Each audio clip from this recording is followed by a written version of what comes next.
Right now, as you're listening to these words, your brain is doing something extraordinary. It's not just processing language or forming thoughts. It's actively participating in the construction of reality itself. Not metaphorically, not symbolically, but through measurable, observable processes that scientists are only beginning to understand. Every expectation you hold, every assumption you make, every story you tell yourself about how the world works is quietly reshaping the experiences of everyone around you, and they're doing the same to you. Welcome back to another journey through the mysteries that connect us all. I'm here to explore with you one of the most fascinating discoveries emerging from the intersection of psychology, neuroscience, and social science. A discovery that suggests we're all walking around as unconscious architects of each other's reality, constantly building and rebuilding the world we share, through mechanisms so subtle, so automatic, that we rarely notice them at work. If you're new here, settle in. We're going to take our time with this one.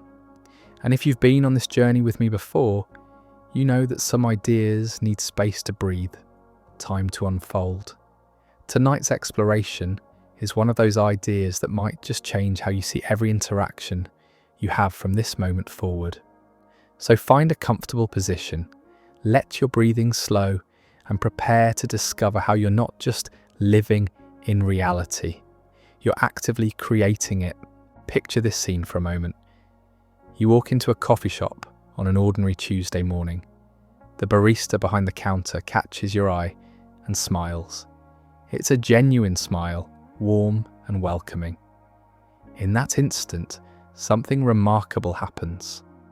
Not just in your mind, but in your brain, in your body, and in ways that ripple outward in patterns you've never considered.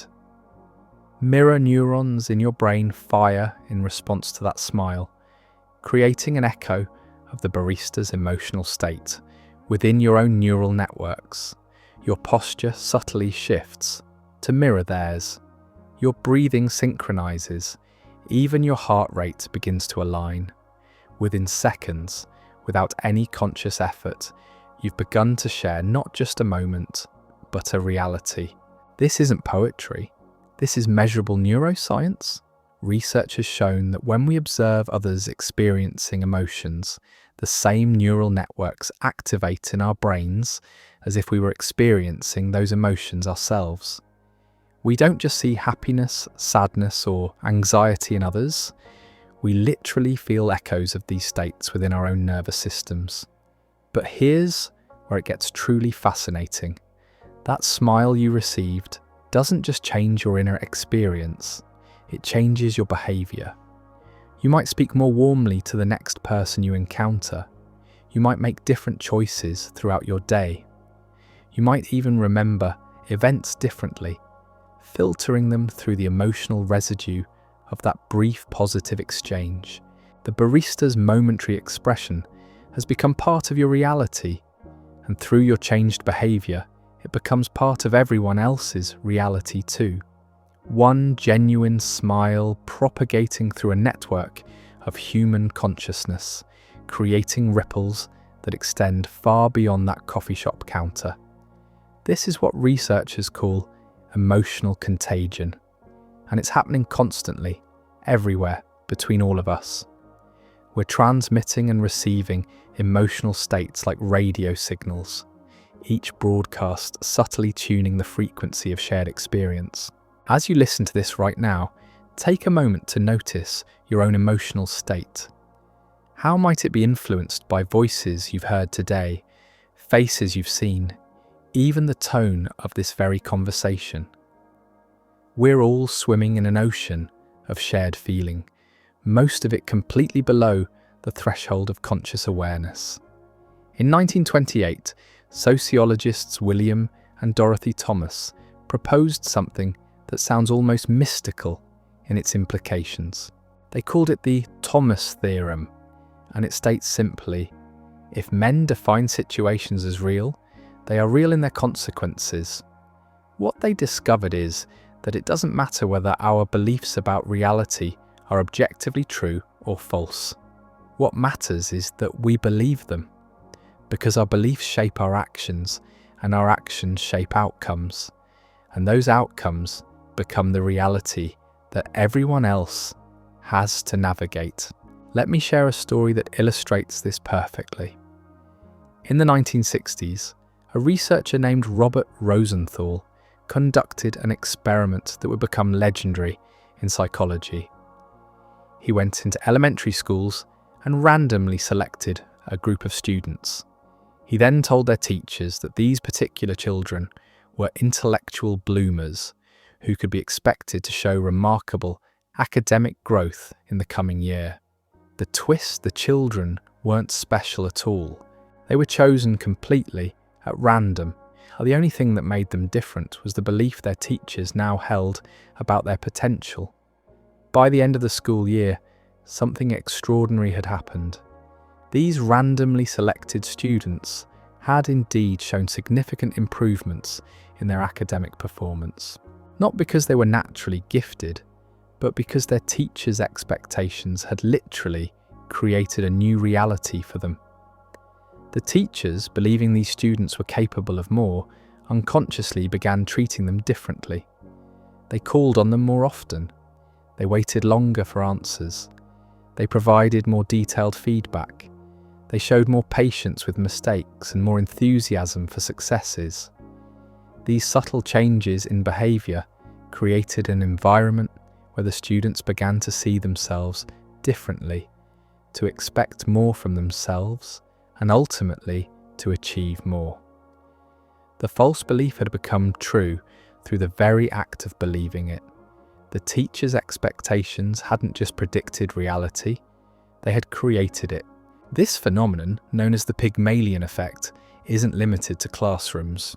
It operates everywhere. In workplaces, managers' expectations about employee performance consistently influence actual performance outcomes. In relationships, our assumptions about how our partners will behave often become self-fulfilling prophecies. In healthcare, patients' beliefs about their likelihood of recovery significantly impact their actual recovery rates. We're all walking around with invisible paintbrushes, constantly painting expectations onto the people we encounter. And those expectations, whether positive or negative, whether conscious or unconscious, have a remarkable tendency to come true. Take a breath here and consider this question: what expectations might others be painting onto you right now? And perhaps more importantly, what expectations are you painting onto them? Language is far more than a tool for communication. It's the fundamental technology through which we construct shared reality. Every word we speak, every story we tell, every label we apply is actively shaping not just how we see the world, but how the world actually unfolds. Think about the word teenager. It seems like such a natural category, doesn't it? Young people going through adolescence, dealing with the biological and psychological changes that come with that phase of life. But here's something remarkable. The concept of teenager as a distinct social category didn't exist before the 1940s.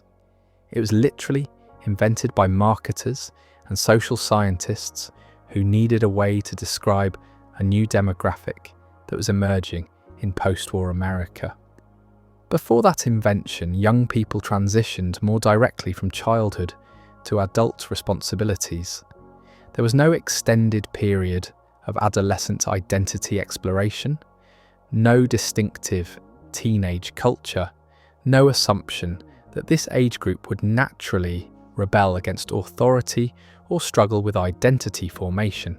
But once the category existed, once it had a name and a set of associated expectations, something fascinating happened. Young people began to fulfill those expectations. They began to act like teenagers in ways that previous generations of young people hadn't. The language had created the reality. This process, which sociologists call social construction, is happening constantly. Categories like introvert and extrovert, type A and type B personality, even medical diagnoses become lenses through which we see ourselves and others. And those lenses don't just describe reality, they shape it. When someone is labelled as having attention deficit disorder, they don't just receive a diagnosis, they receive a new way of understanding their behaviour, their capabilities, their place in the world. Family members, teachers, and friends begin to interact with them differently. The person themselves begins to interpret their experiences through this new framework. The label becomes an organising principle around which a new version of reality crystallises. This isn't to suggest that psychological conditions aren't real or that medical diagnoses aren't valuable. Rather, it's to recognise that language has creative power. The words we use to describe ourselves and others don't just reflect reality, they actively participate in its construction. Consider the difference between saying, "I am depressed" versus, "I am experiencing depression." The first statement creates an identity. The second describes a temporary experience. Both may refer to the same internal state, but they create very different relationships to that state, different possibilities for change, different realities for the person speaking. As you move through your day, notice the labels and categories you apply both to yourself and to others. Notice how these words shape not just your perceptions, but your expectations, your behaviours, and ultimately the experiences that unfold from those behaviours. Here's where our exploration takes a fascinating turn into territory that pushes the boundaries of conventional understanding. Some interpretations of quantum physics suggest something that sounds almost too strange to be true, that consciousness itself may play a fundamental role in the universe role in the structure of reality. This remains a highly speculative idea, not a proven scientific fact, but it's worth exploring because it offers a compelling framework for understanding how our inner lives might connect to the world we experience. In quantum mechanics, there's a phenomenon called the observer effect. When scientists observe quantum particles, the very act of observation appears to influence the behaviour of those particles. Before observation, a particle exists in what's called a superposition, a state of multiple possibilities existing simultaneously. But the moment it's observed, that superposition collapses into a single, definite state. Now, this doesn't mean that human consciousness is directly collapsing wave functions or that our thoughts are determining quantum outcomes. The observer in quantum physics refers to any measuring device or interaction, not specifically to conscious beings. But some interpretations suggest that consciousness might play a more fundamental role in the structure of reality than we've traditionally assumed. If individual observation can collapse possibilities into concrete outcomes, some theorists wonder, what happens when billions of minds are observing the same world with the same expectations? Could that sheer volume of synchronized awareness act like a kind of amplifier, reinforcing certain patterns of reality and making them feel permanent? This is speculative territory, but it's intriguing to consider. Think about how certain laws of reality seem to be maintained by collective agreement. Money only has value because we all agree it has value. Governments only have authority because we collectively recognise that authority. Even scientific paradigms shift when enough minds begin to see the world differently. No scientific consensus exists on whether consciousness directly influences physical reality at the quantum level. But metaphorically speaking, the idea offers a beautiful way to understand how our shared awareness might participate in the ongoing construction of the world we experience together. Imagine reality not as a fixed stage upon which we perform, but as an ongoing collaborative creation, emerging from the intersection of countless individual awarenesses, each contributing their own perspective, their own expectations, their own creative energy to the unfolding whole. Take a moment to sit with this possibility. As you listen, notice how this idea might appear in your own life. How might your awareness, your expectations, your way of seeing be contributing to the reality that others experience? How might their awareness be shaping yours?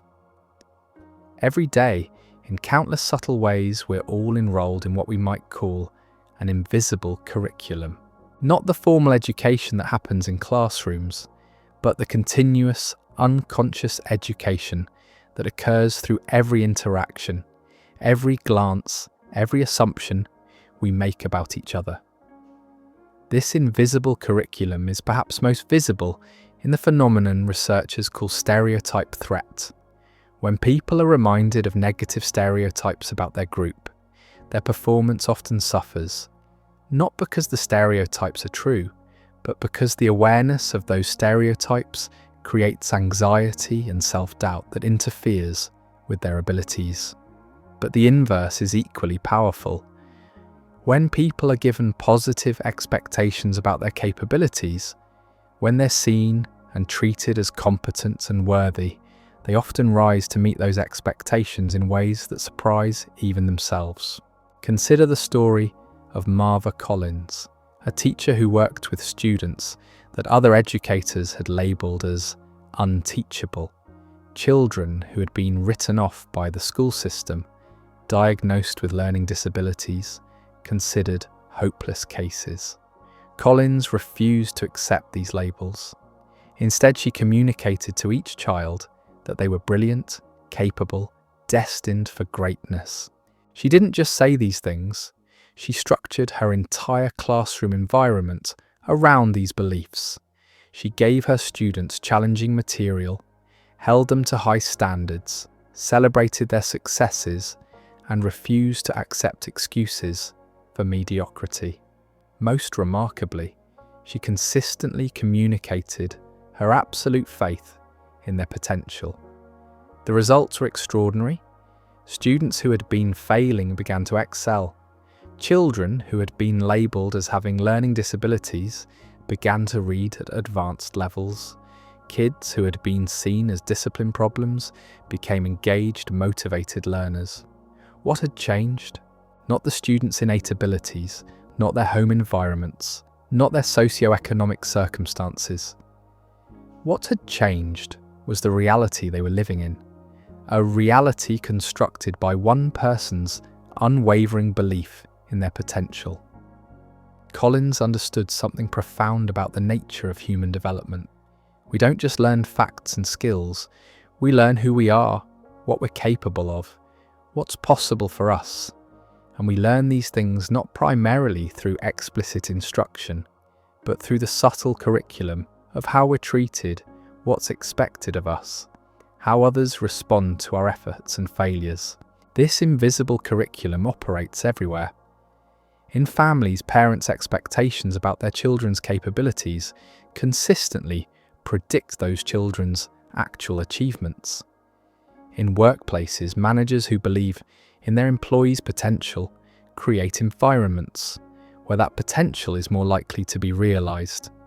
In relationships, partners who see the best in each other help create conditions where the best is more likely to emerge. We're all teachers in this invisible curriculum, whether we realise it or not. Every interaction is a lesson about what's possible, what's expected, and what's valued.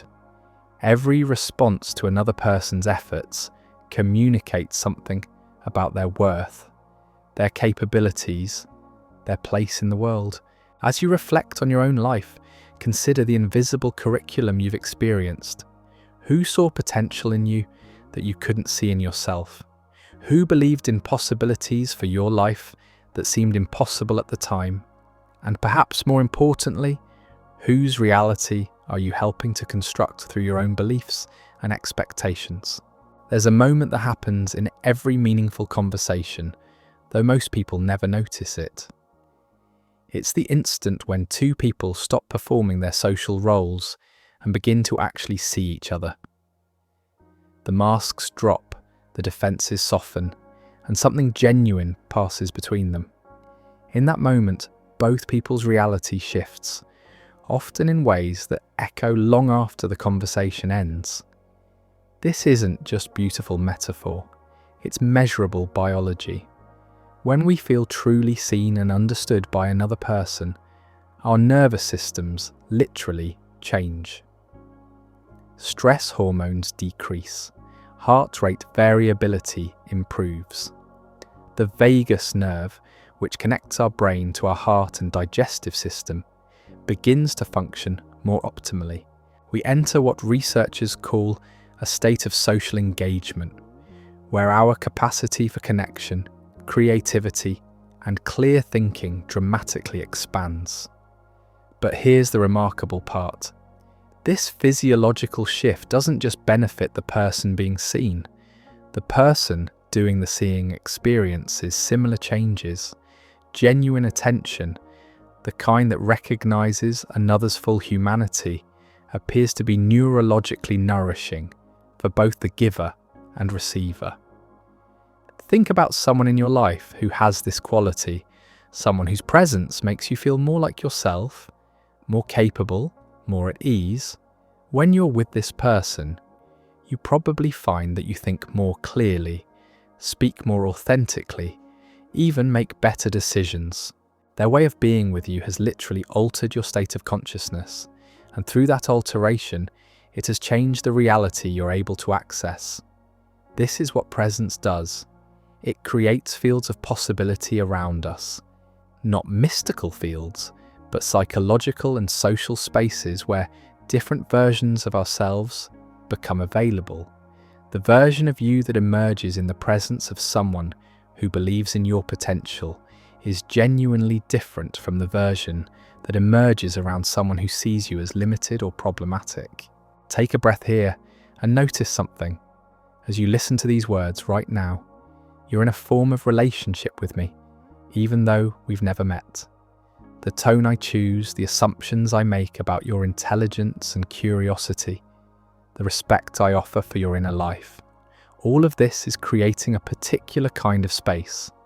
A space where certain thoughts become more likely, certain insights more available, certain possibilities more real.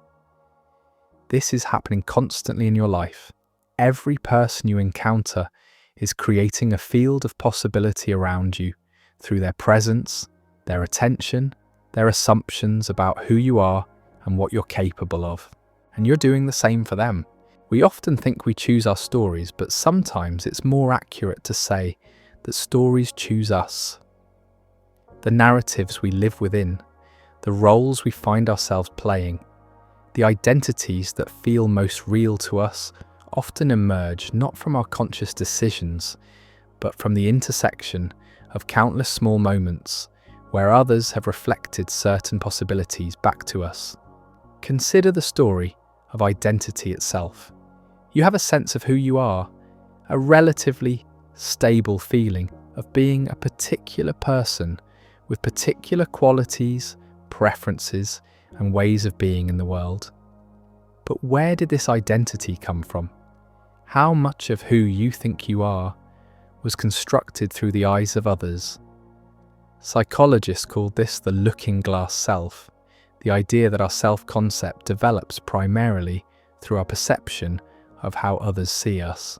We become who we think we are by imagining how we appear to other people, and then internalizing those imagined perceptions as truth about ourselves. This process begins in infancy. A baby has no concept of being a separate self until they begin to recognize themselves in their caregiver's responses. The way a parent looks at their child, responds to their needs, interprets their behaviors, literally teaches the child who they are. A child who is consistently met with delight learns that they are delightful. A child who is met with frustration learns that they are frustrating. These early reflections become the foundation upon which identity is built. But this process doesn't stop in childhood.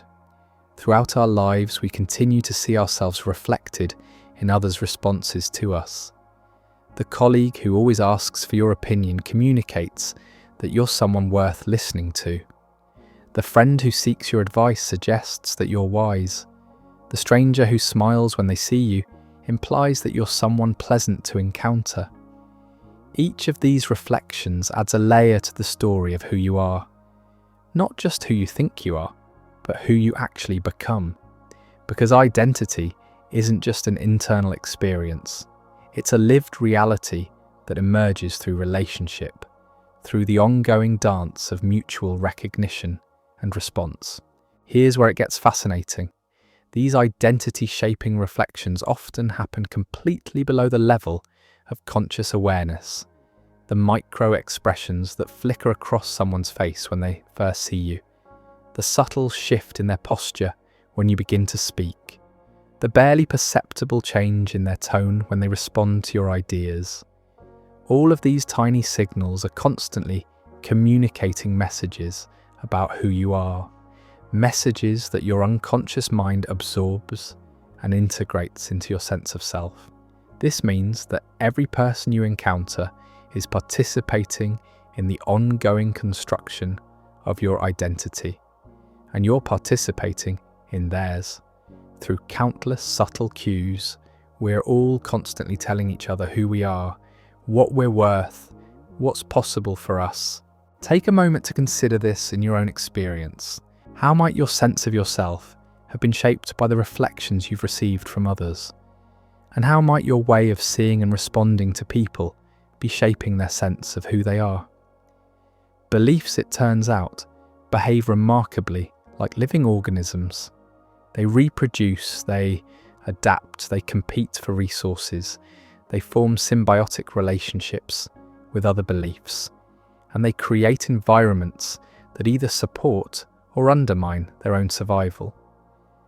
Understanding this ecology of belief helps us see how individual thoughts and assumptions can spread through social networks, eventually becoming shared realities that feel as solid and permanent as physical laws. Consider how a belief spreads through a family system.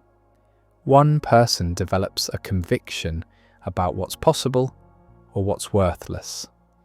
They don't usually announce this belief explicitly, whether it concerns what's possible, safe, dangerous, or valuable. Instead, it shows up in their behaviour, their emotional reactions, their subtle responses to various situations.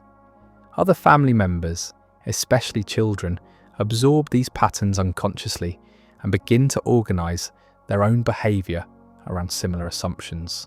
Over time, the belief becomes embedded in the family's culture. It shapes decisions, influences relationships, determines what topics can and cannot be discussed. Eventually, it may be so thoroughly integrated that family members don't even recognise it as a belief. It simply becomes the way things are.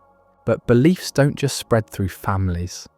They propagate through communities, organisations, entire societies.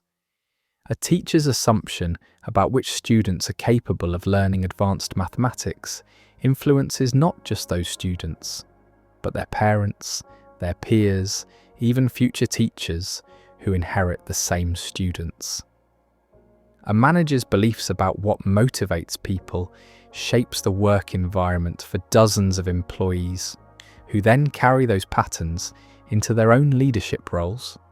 This is how cultures form and evolve, not through top-down mandates or formal education, but through the gradual spread of beliefs from person to person, relationship to relationship, generation to generation. Each individual serves as both a host for existing beliefs and a potential source of new ones. Some beliefs create virtuous cycles, a community that holds the conviction that young people are capable and trustworthy creates opportunities for youth to demonstrate capability and trustworthiness, which reinforces the original belief and attracts others who share similar convictions. Over time, this community develops a culture where young people genuinely do tend to be more capable and trustworthy, not because of their innate nature, but because of the environment that belief has created. Other beliefs create destructive cycles. A workplace culture that assumes employees will slack off without constant supervision creates systems of mistrust and micromanagement, which undermines intrinsic motivation and actually makes employees less engaged and productive. And this confirms the original assumption, strengthening the culture of mistrust and making it even more difficult for anyone to break the pattern. What makes this particularly fascinating is that beliefs often contain the seeds of their own validation. They don't just describe reality, they create conditions that make certain outcomes more likely. A parent who believes their child is resilient tends to allow that child to face appropriate challenges, which builds actual resilience. A leader who believes their team is creative provides opportunities for creative expression, which develops genuine creativity. As you move through your daily life, notice the ecosystem of beliefs you're swimming in. What assumptions about human nature, about what's possible, about how the world works are embedded in the environments you inhabit? And consider how your own beliefs might be propagating, creating conditions that confirm or challenge the assumptions others hold. This exploration of how we shape each other's realities continues to reveal new layers of interconnection and mutual influence. But before we venture deeper into these profound recognitions, take a breath and simply notice how these ideas are landing in your awareness. What resonances are you feeling? What questions are arising? You're not just learning about these phenomena, you're experiencing them right now, in this very moment of connection between your consciousness and these concepts. Attention is perhaps the most powerful tool we possess for shaping reality, both our own and others. Where we place our attention doesn't just determine what we notice, it literally determines what becomes real in our experience and in the experience of those around us. Yet most of us use this incredible power unconsciously, allowing our attention to be pulled and scattered by whatever demands the loudest voice. Think about what happens when someone gives you their complete attention, not the divided attention that characterizes most modern interactions, where part of their awareness is on their phone, part on their internal to-do list, part on planning what they'll say next. But genuine, undivided attention, where their entire presence is focused on the reality of this moment, this conversation, this shared experience. When this happens, something extraordinary occurs. You don't just feel heard or understood, you feel more real, more present, more fully yourself. The quality of their attention actually calls forth aspects of your being that might otherwise remain dormant or unexpressed. Their focused awareness creates a kind of resonant field that amplifies your own capacity for presence and authenticity. This isn't psychological theory, it's observable neuroscience. Brain imaging studies show that when we feel truly attended to, regions associated with self-awareness, emotional regulation, and social cognition become more active and more integrated. The very structure of our consciousness shifts in response to the quality of attention we receive. But attention works in both directions. The quality of attention you offer to others has an equally profound impact on their inner state and their capacity to show up authentically in the world. When you listen to someone with genuine curiosity rather than judgment, when you look at them with interest rather than evaluation, when you hold space for their full humanity rather than relating to them as a function or a role, you're creating conditions where their most authentic self becomes available. This is why certain people seem to bring out the best in everyone they meet. It's not because they're particularly charismatic or charming, it's because they've learned to offer a quality of attention that recognizes and reflects the inherent worth and potential in others. Their attention is a kind of invitation, calling forth possibilities that might otherwise remain hidden. Consider the difference between looking at someone and looking into them. Looking at involves evaluation, assessment, categorization. Looking into involves recognition, curiosity, genuine interest in the person's inner world. One creates distance and objectification. The other creates intimacy and mutual recognition. This distinction shows up everywhere. In parenting, the difference between seeing a child as a problem to be solved versus seeing them as a person to be understood. In teaching, the difference between viewing students as empty vessels to be filled versus seeing them as unique individuals with their own wisdom and potential. In leadership, the difference between managing people as resources versus recognizing them as whole human beings with their own dreams, fears, and capabilities. As you notice your own patterns of attention throughout the day, you might discover that you have more influence over others' realities than you ever imagined. Not through manipulation or control, but through the simple power of where you place your awareness and how you choose to see. Perhaps the most profound realization emerging from all of this is that what we call reality might be better understood as a collective dream. Not in the sense that it's unreal or imaginary, but in the sense that it emerges from the intersection of countless individual consciousnesses, each contributing their own perceptions, expectations, and creative energy to the shared experience we all inhabit. This collective dream is constantly being written and rewritten through our interactions. Every conversation is a collaborative editing session. Every relationship is a co-authored story. Every community is a shared narrative that exists only because enough people agree to participate in its ongoing creation. The remarkable thing about dreams, both individual and collective, is their fluidity. In a dream, the impossible becomes possible. Identities shift, environments transform. New realities emerge from the creative depths of consciousness. The collective dream we call waking reality has more stability than our sleeping dreams, but it retains this fundamental quality of creative responsiveness to consciousness. This is why social movements can transform entire cultures seemingly overnight, why new ideas can spread across the globe and reshape how millions of people see themselves and their possibilities, why a single person's vision can sometimes catalyze changes that ripple across generations. The collective dream is always available to be reimagined, reshaped, redirected by those who understand its malleable nature. But this malleability comes with profound responsibility. If we're all participating in the ongoing creation of shared reality, then we're all responsible for the quality of that reality.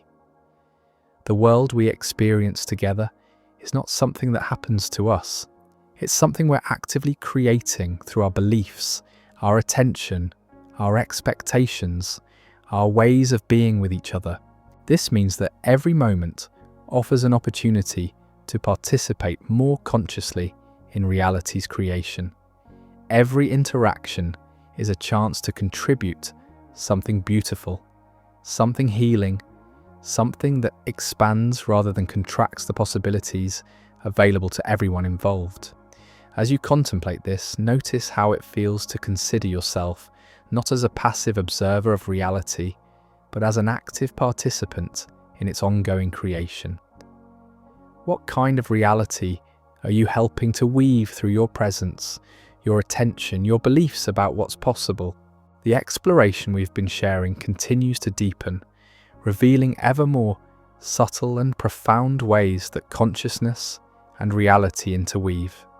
This understanding invites us into a different relationship with existence itself, one where we recognize our profound interconnection and our shared responsibility for the world we create together. Here's something that might surprise you.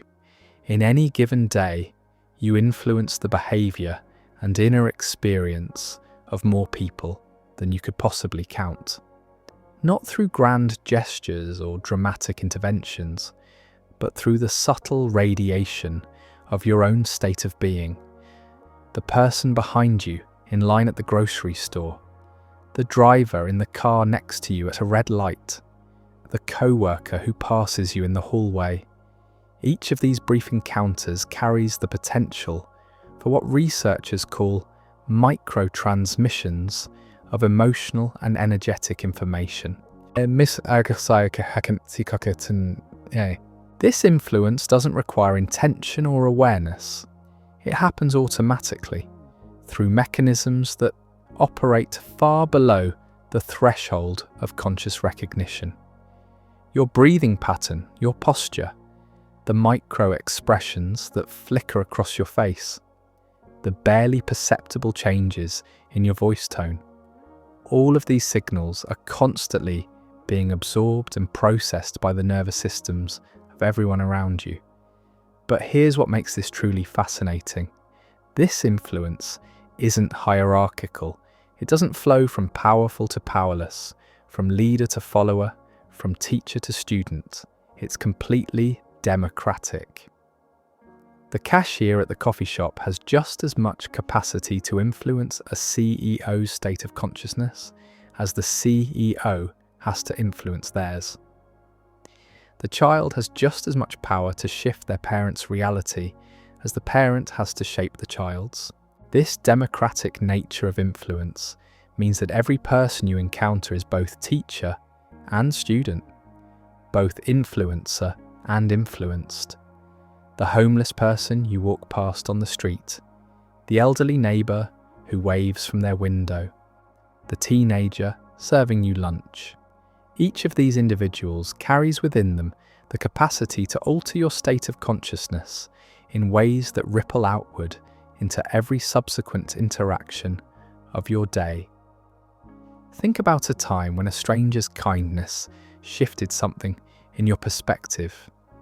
Maybe it was a genuine compliment from someone you didn't expect to notice you. Maybe it was a moment of patience from someone who had every reason to be frustrated. Maybe it was simply a smile that reached their eyes, offered freely without expecting anything in return. In that moment, that person wasn't trying to change your reality. They were simply being themselves, authentically present in their own experience. But their presence created a field of possibility that allowed a different version of you to emerge. A version that might have been more trusting, more generous, more open to connection with the next person you encountered. This is the democracy of influence in action. It recognizes that consciousness doesn't respect social hierarchies or traditional power structures. A single moment of authentic presence, regardless of its source, has the capacity to shift the trajectory of someone's day, their week, their understanding of what's possible in human interaction. As you move through your daily life, you might begin to notice this constant exchange of influence more clearly. The way your mood subtly shifts in response to the energy of different environments. The way certain people seem to create space for your best self to emerge, while others seem to invite more contracted versions of your personality. The way your own state of being creates similar effects in those around you, often without any conscious effort on your part. Deep beneath the surface of our individual experiences, something remarkable is happening. Psychologists call it intersubjectivity, the recognition that consciousness isn't a private, isolated phenomenon, but something that emerges in the spaces between minds. We don't just have individual thoughts and feelings that we then share with others. We participate in a kind of distributed awareness that exists in the relational field itself. This isn't mystical speculation. It's observable in the way conversations can take on a life of their own, developing insights and directions that neither participant consciously planned. It shows up in the way creative collaborations can produce ideas that transcend what either person could have generated alone. It's visible in the way families develop shared emotional atmospheres that influence everyone who enters their home. Consider what happens when you're in conversation with someone and you both suddenly arrive at the same insight simultaneously. Not because one of you communicated it to the other, but because it seemed to emerge from the space between you. This isn't coincidence. It's evidence of intersubjective awareness, the way consciousness can extend beyond individual boundaries and become truly shared. This shared consciousness shows up most clearly in intimate relationships.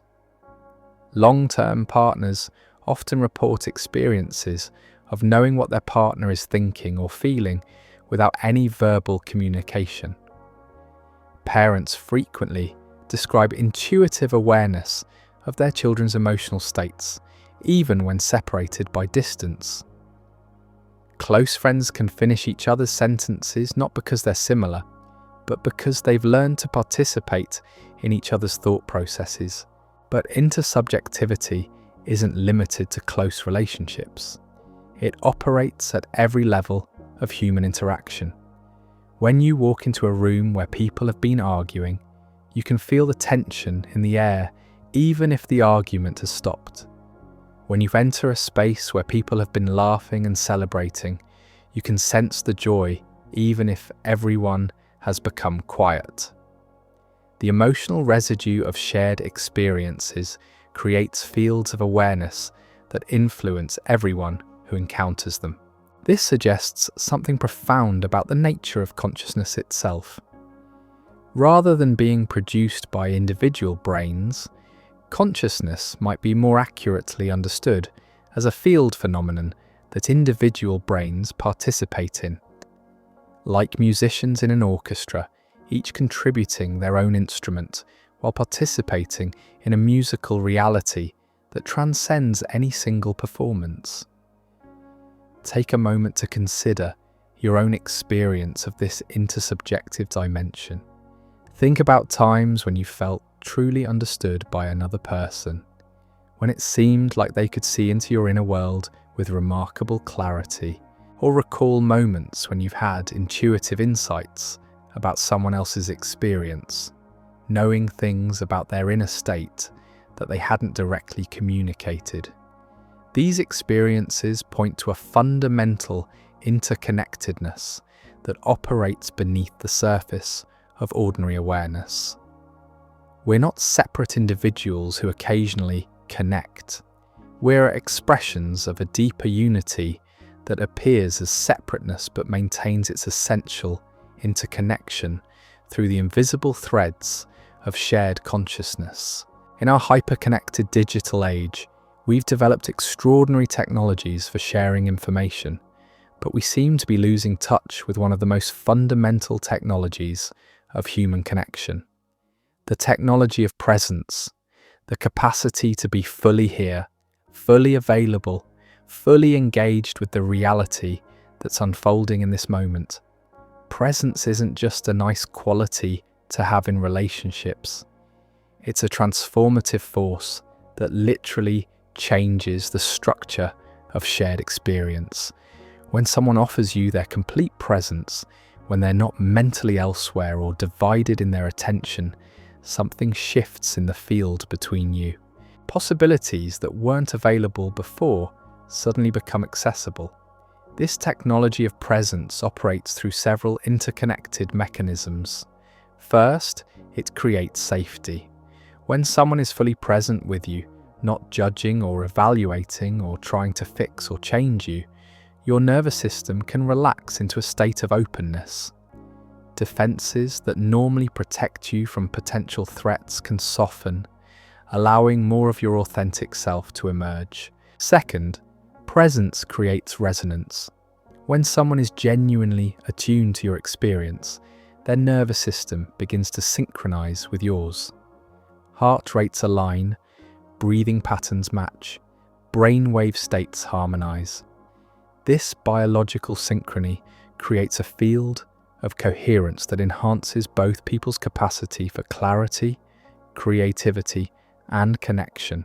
Third, presence generates recognition. To be truly seen by another person, to have your inner experience witnessed and acknowledged, is one of the most fundamental human needs. When this recognition happens, it doesn't just feel good, it literally strengthens your sense of self, your confidence in your own perceptions, your capacity to trust your inner wisdom. But here's what makes presence truly revolutionary. It's completely available to everyone. You don't need special training, expensive equipment, or years of practice. You simply need to choose, moment by moment, to be where you are with whoever you're with, offering the gift of your undivided attention. This choice becomes more challenging in a world designed to fragment and scatter our awareness. Notifications, multitasking, the constant pressure to be productive and efficient. All of these forces work against the natural human capacity for presence. They train us to live in a state of perpetual partial attention, never quite fully here, never quite fully engaged with the reality that's actually unfolding. But when you do choose presence, when you decide to put down your phone, stop planning your next response and simply be available to what's happening right now. Magic begins to unfold. Not supernatural magic, but the natural magic of human connection operating at its full capacity. Think about the people in your life who have this quality of presence.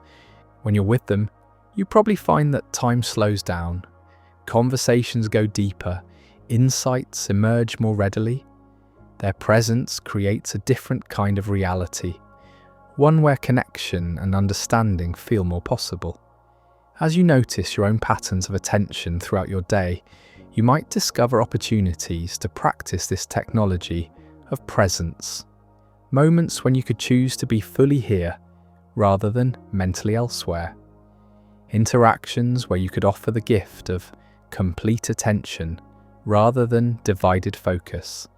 Hope, it turns out, is contagious. So is despair. So is creativity, courage, curiosity, and compassion.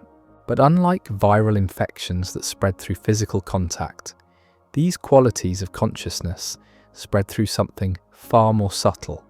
They transmit through the field of shared awareness that connects all human experience. This contagion of possibility operates through multiple channels simultaneously.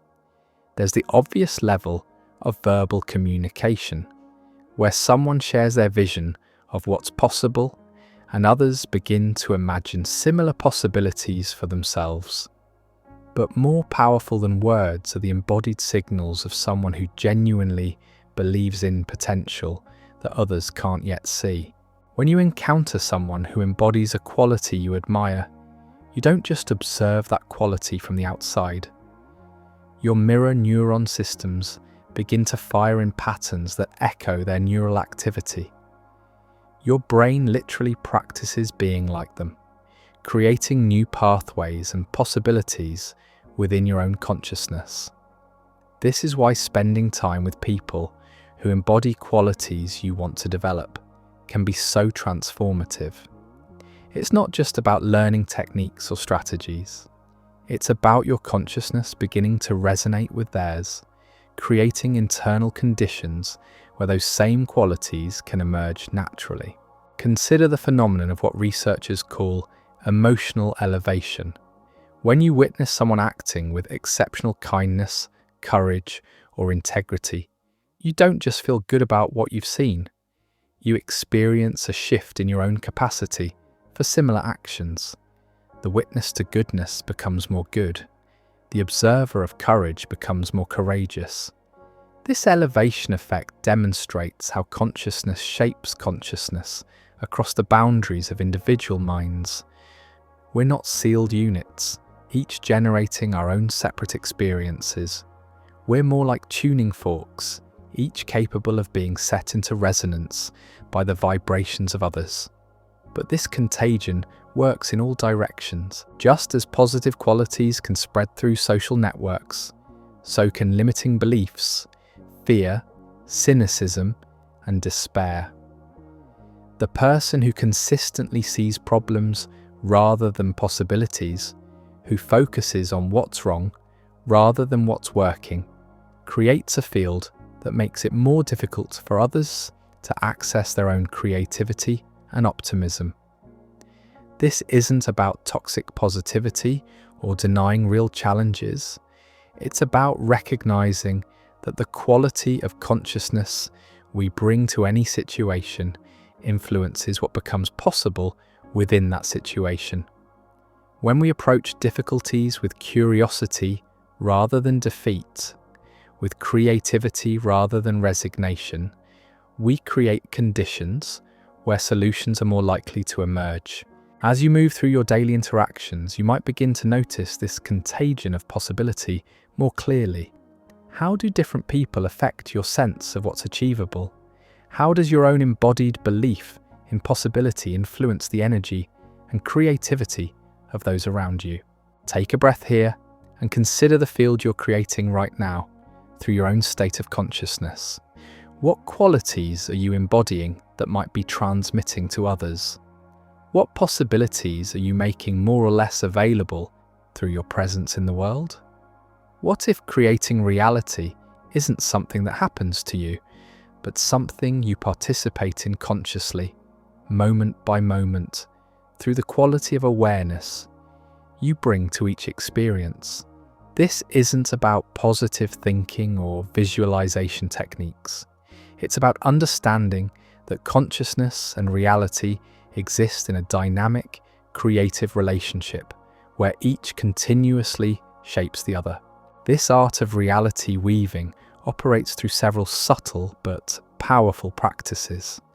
The first is the cultivation of what we might call creative expectancy. This isn't wishful thinking or denial of current circumstances. It's a quality of openness to possibilities that aren't yet visible, a willingness to hold space for outcomes that transcend the limitations of past experience.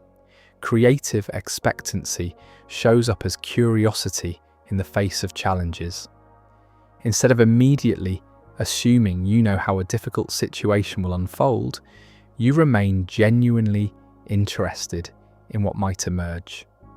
This openness creates space for solutions, connections, and opportunities that wouldn't be available to a mind that had already decided what was and wasn't possible. The second practice is what we might call appreciative attention. This involves consciously choosing to notice and acknowledge what's working, what's beautiful, what's growing in any situation, not as a form of spiritual bypassing, but as a way of feeding the aspects of reality that you want to see flourish. Attention is like water and sunlight to the garden of experience. Whatever you consistently focus on tends to grow stronger, more prominent, more real in your lived experience. This isn't magical thinking, it's recognition that consciousness naturally amplifies whatever it repeatedly encounters. The third practice is collaborative intention. This recognizes that reality creation isn't a solo activity. It happens in relationship, through the intersection of multiple consciousnesses working together. When you align your intentions with others, when you collaborate in envisioning possibilities that serve everyone involved, you create resonance fields that are far more powerful than individual effort. Think about moments in your life when you've been part of a group that was truly aligned around a shared vision. Maybe it was a creative project, a community effort, or simply a conversation where everyone was contributing to something larger than themselves. In these moments, possibilities emerge that none of the participants could have imagined or created alone. This collaborative dimension of reality creation suggests that isolation and competition might actually limit our creative capacity. When we try to force outcomes through individual will, we're working against the natural, collaborative nature of consciousness itself. The fourth practice is embodied integration. This involves learning to align your thoughts, emotions, and actions around the realities you want to participate in creating. It's not enough to think positively while feeling doubtful and acting from old patterns. True reality weaving requires coherence between all levels of your being.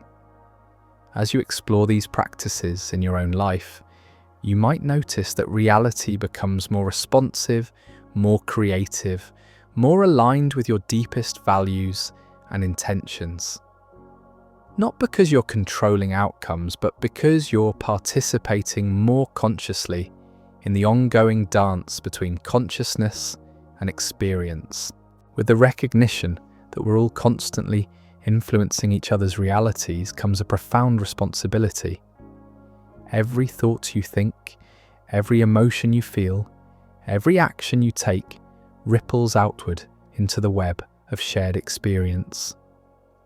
This isn't meant to create anxiety or self-consciousness, but rather to inspire a deeper awareness of the gift and responsibility that comes with being human. This responsibility operates on multiple levels simultaneously. There's the immediate level of your direct interactions with family, friends, colleagues, and strangers. Every conversation is an opportunity to contribute something healing, something inspiring, something that expands rather than contracts the possibilities available to the people you encounter. But the responsibility extends beyond direct interaction.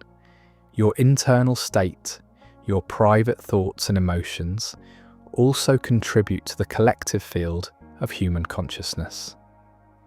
When you cultivate peace within yourself, you add to the total amount of peace available in the world.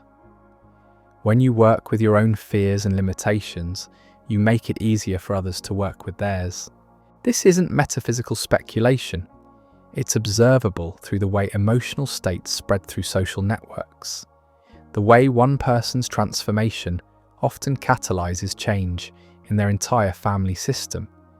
The way communities can shift when enough individuals begin embodying different possibilities. Consider the responsibility that comes with holding positions of influence, parents shaping their children's sense of what's possible, teachers affecting students' beliefs about their own capabilities, leaders setting the emotional tone for entire organizations, media figures influencing the consciousness of millions of viewers. But don't overlook the influence you have simply by being human and sharing space with other humans.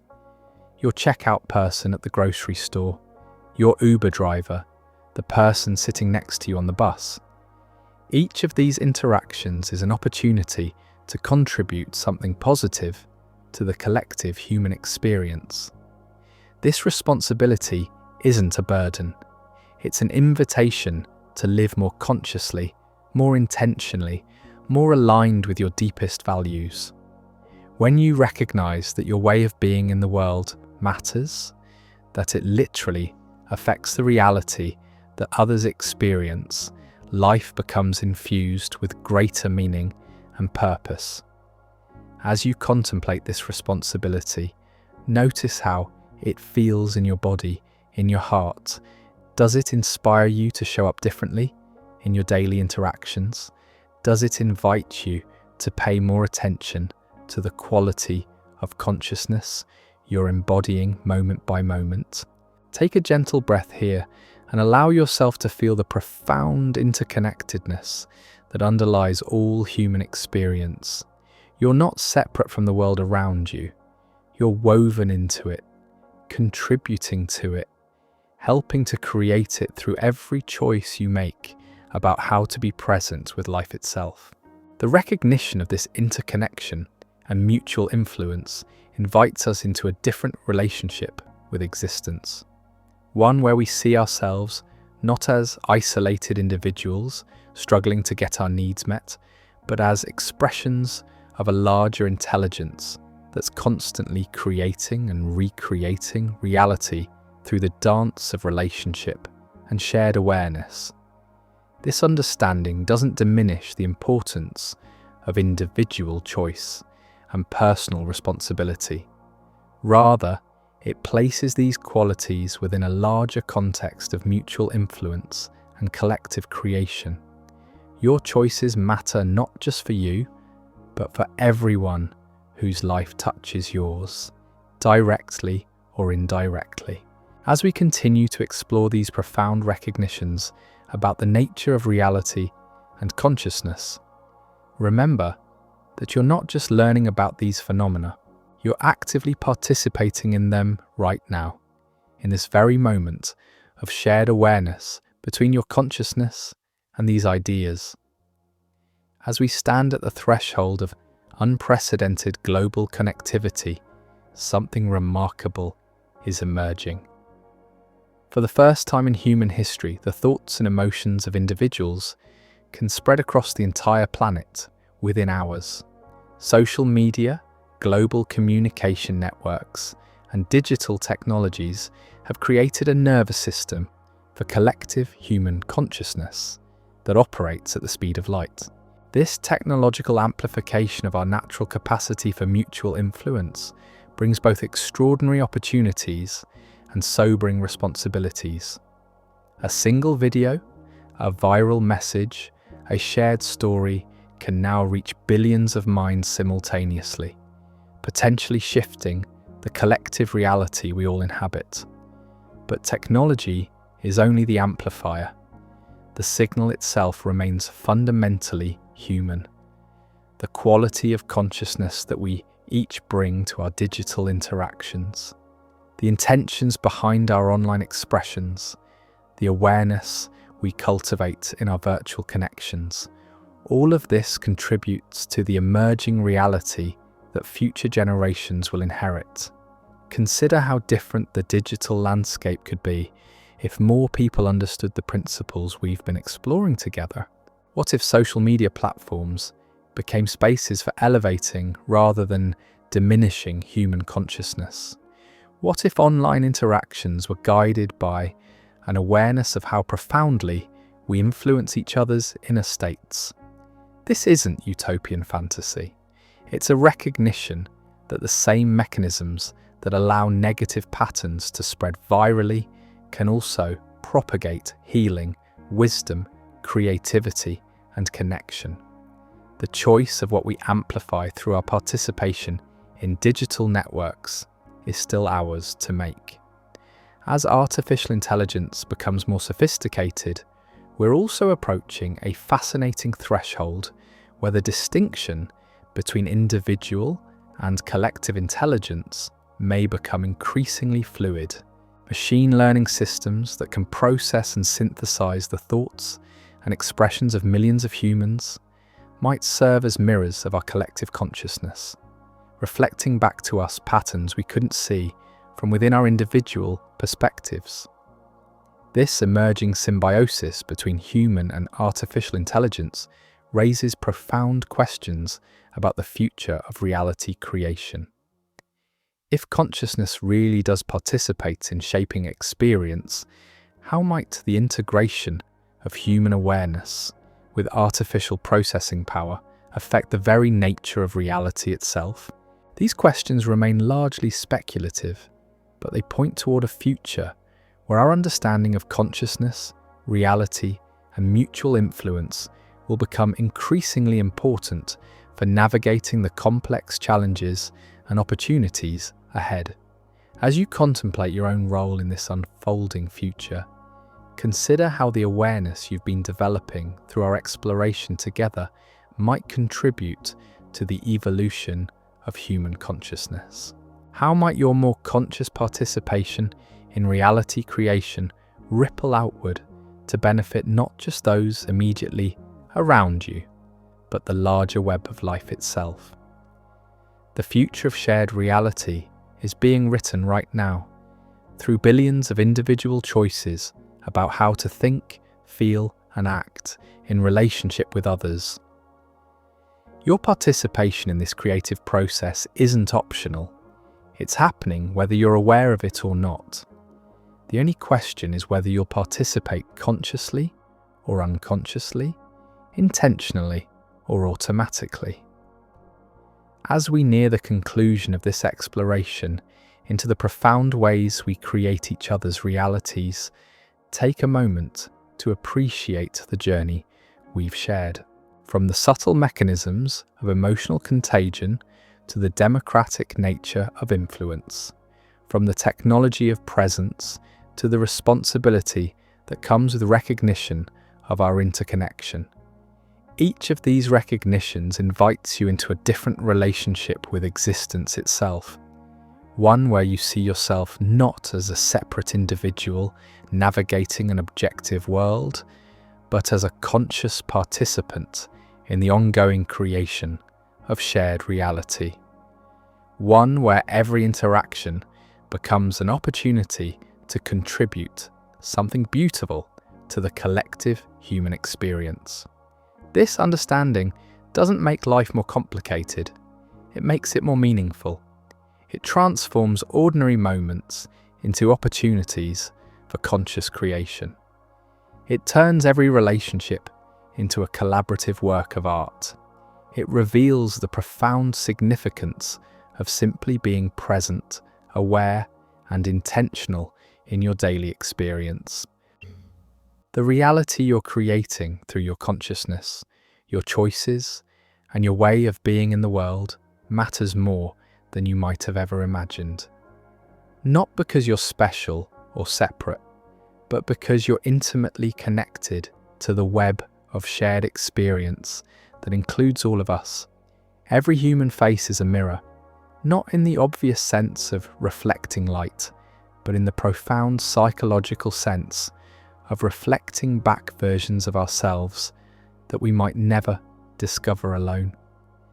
When someone looks at you with genuine curiosity rather than judgment, you don't just feel seen. You literally become more interesting, more creative, more capable of insight. Their perception doesn't just observe these qualities, it helps create them. This mirroring effect operates through mechanisms that neuroscientists are only beginning to understand. When we feel truly witnessed by another person, regions of the brain associated with self-awareness and emotional regulation show increased activity and better integration. The quality of attention we receive literally shapes the neural networks that determine how we experience ourselves. But here's what makes this particularly fascinating. The mirrors we hold for each other aren't neutral reflectors. They're creative instruments that highlight certain possibilities while obscuring others. A parent who consistently sees their child as capable and creative helps develop actual capability and creativity. A teacher who recognizes potential that the student can't yet see creates conditions where that potential is more likely to emerge. Take a moment to consider the mirrors that have shaped your own self-perception. Think about someone who saw qualities in you that you didn't know you possessed. How did their recognition affect not just how you felt about yourself, but how you actually showed up in the world? Their mirroring didn't just reflect who you were, it participated in creating who you became. This mirroring process extends far beyond individual relationships. Entire communities, organizations, and cultures serve as collective mirrors, reflecting back shared assumptions about what's normal, what's possible, what's valuable. A workplace culture that consistently recognizes innovation creates more innovative employees. A community that assumes its young people are capable and trustworthy tends to develop young people who embody these qualities. The power of collective mirroring becomes especially visible during times of crisis or transformation. When a community faces challenges with resilience and mutual support, individuals within that community often discover capacities for strength and generosity they didn't know they possessed. The collective mirror reveals possibilities that weren't accessible through individual reflection alone. As you move through your daily interactions, notice the mirrors you're offering to others. When you look at your partner, your children, your colleagues, your neighbours, what version of themselves are you reflecting back to them? Are you seeing them through the lens of their limitations and past mistakes, or are you recognising their inherent worth and unrealised potential? Emotions don't exist in isolation. They live within complex ecosystems of feeling that span individuals, relationships, families, communities, and entire cultures. Just as a forest maintains its health through intricate networks of mutual support and resource sharing, human emotional systems thrive through similar patterns of interconnection and exchange. Consider what happens when you enter a space where people have been experiencing joy and celebration. Even if the celebration has ended, even if everyone has become quiet, you can often sense the emotional residue in the atmosphere. Your own mood subtly lifts, your posture relaxes, your capacity for optimism expands. You've entered an emotional ecosystem that continues to influence everyone who participates in it. The same phenomenon occurs with more challenging emotions. Spaces where people have been experiencing chronic stress, conflict, or despair carry that emotional signature in ways that affect everyone who enters. Not because anything visible has changed, but because emotional states create fields of influence that persist beyond the individuals who generated them. This emotional ecology operates through multiple interconnected systems. There's the immediate biological level, where stress hormones, pheromones, and other chemical signals create direct physiological effects in those nearby. There's the psychological level, where facial expressions, vocal tones, and body language communicate emotional information that gets processed unconsciously by others. And there's what we might call the field level, where the overall emotional atmosphere of a space influences the inner states of everyone present. Understanding this ecology reveals why certain environments feel nourishing, while others feel draining. It's not just about the physical space or the activities that occur there. It's about the accumulated emotional patterns that have been established through repeated interactions over time. Think about spaces in your own life that consistently evoke particular emotional states. Your childhood home might still carry emotional signatures from decades of family interactions. Your workplace probably has distinct emotional zones where different qualities of feeling predominate.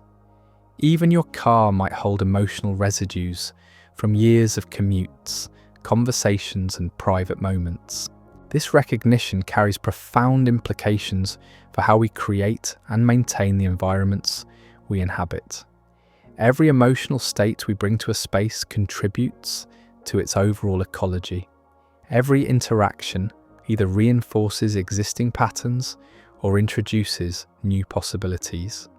We're all constantly participating in the creation of emotional environments that will influence everyone who encounters them. As you notice these emotional ecosystems in your daily experience, you might begin to see opportunities to contribute more consciously to their health and vitality. Small shifts in your own emotional state can create ripples that transform entire environments, a moment of genuine appreciation, a breath of patience during conflict, a choice to respond with curiosity rather than defensiveness. These seemingly minor adjustments can reshape the emotional ecology of families, workplaces, and communities. Language does more than describe reality. It provides the fundamental grammar through which reality gets constructed, shared, and modified. Every word we speak, every story we tell, every conversation we participate in is actively participating in the ongoing creation of the world we inhabit together. This creative power of language operates through several interconnected mechanisms. First, language shapes perception. The words available to us for describing experience literally determine what we're able to notice and understand. Languages that have multiple words for different types of snow enable speakers to perceive distinctions that might be invisible to those with fewer linguistic categories. Communities that develop rich vocabularies for describing emotional states tend to have more nuanced emotional experiences. Second, language creates categories that didn't exist before they were named. The concept of burnout as a distinct psychological condition only emerged when someone invented the term to describe a pattern of experiences that people were having but couldn't previously articulate. Once the category existed, it became possible to recognize, study, and address the phenomenon in ways that weren't available before. Third, language establishes the rules through which shared reality gets negotiated and maintained. When we agree that certain words mean certain things, when we accept particular definitions and distinctions, we're participating in the creation of a consensual framework that allows complex social coordination to occur.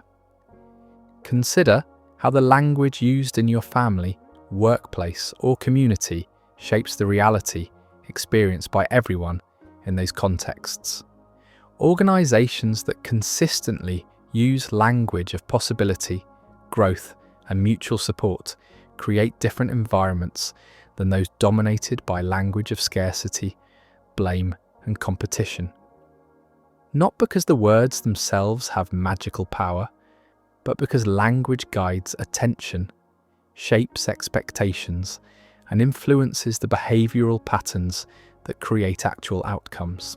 The grammar of reality also includes what we might call story structures. The narratives we tell about ourselves, our relationships, and our possibilities don't just reflect reality. They actively participate in creating it. A person who tells their life story as a journey of learning and growth lives in a different reality than someone who tells the same events as a series of victimizations or random occurrences. Take a breath here and consider the grammar you're using to construct your own reality. What words do you use most frequently to describe your experiences, your relationships, your possibilities? What stories do you tell about who you are and what's available to you? How might subtle shifts in your linguistic patterns open up new possibilities for experience? Recognition is one of the most powerful forces in human experience. When someone truly sees you, acknowledges your worth, validates your experience, something profound shifts not just in how you feel, but in who you're able to become. This isn't just emotional support, it's a form of creative collaboration where one person's recognition helps call forth capacities and qualities that might otherwise remain dormant.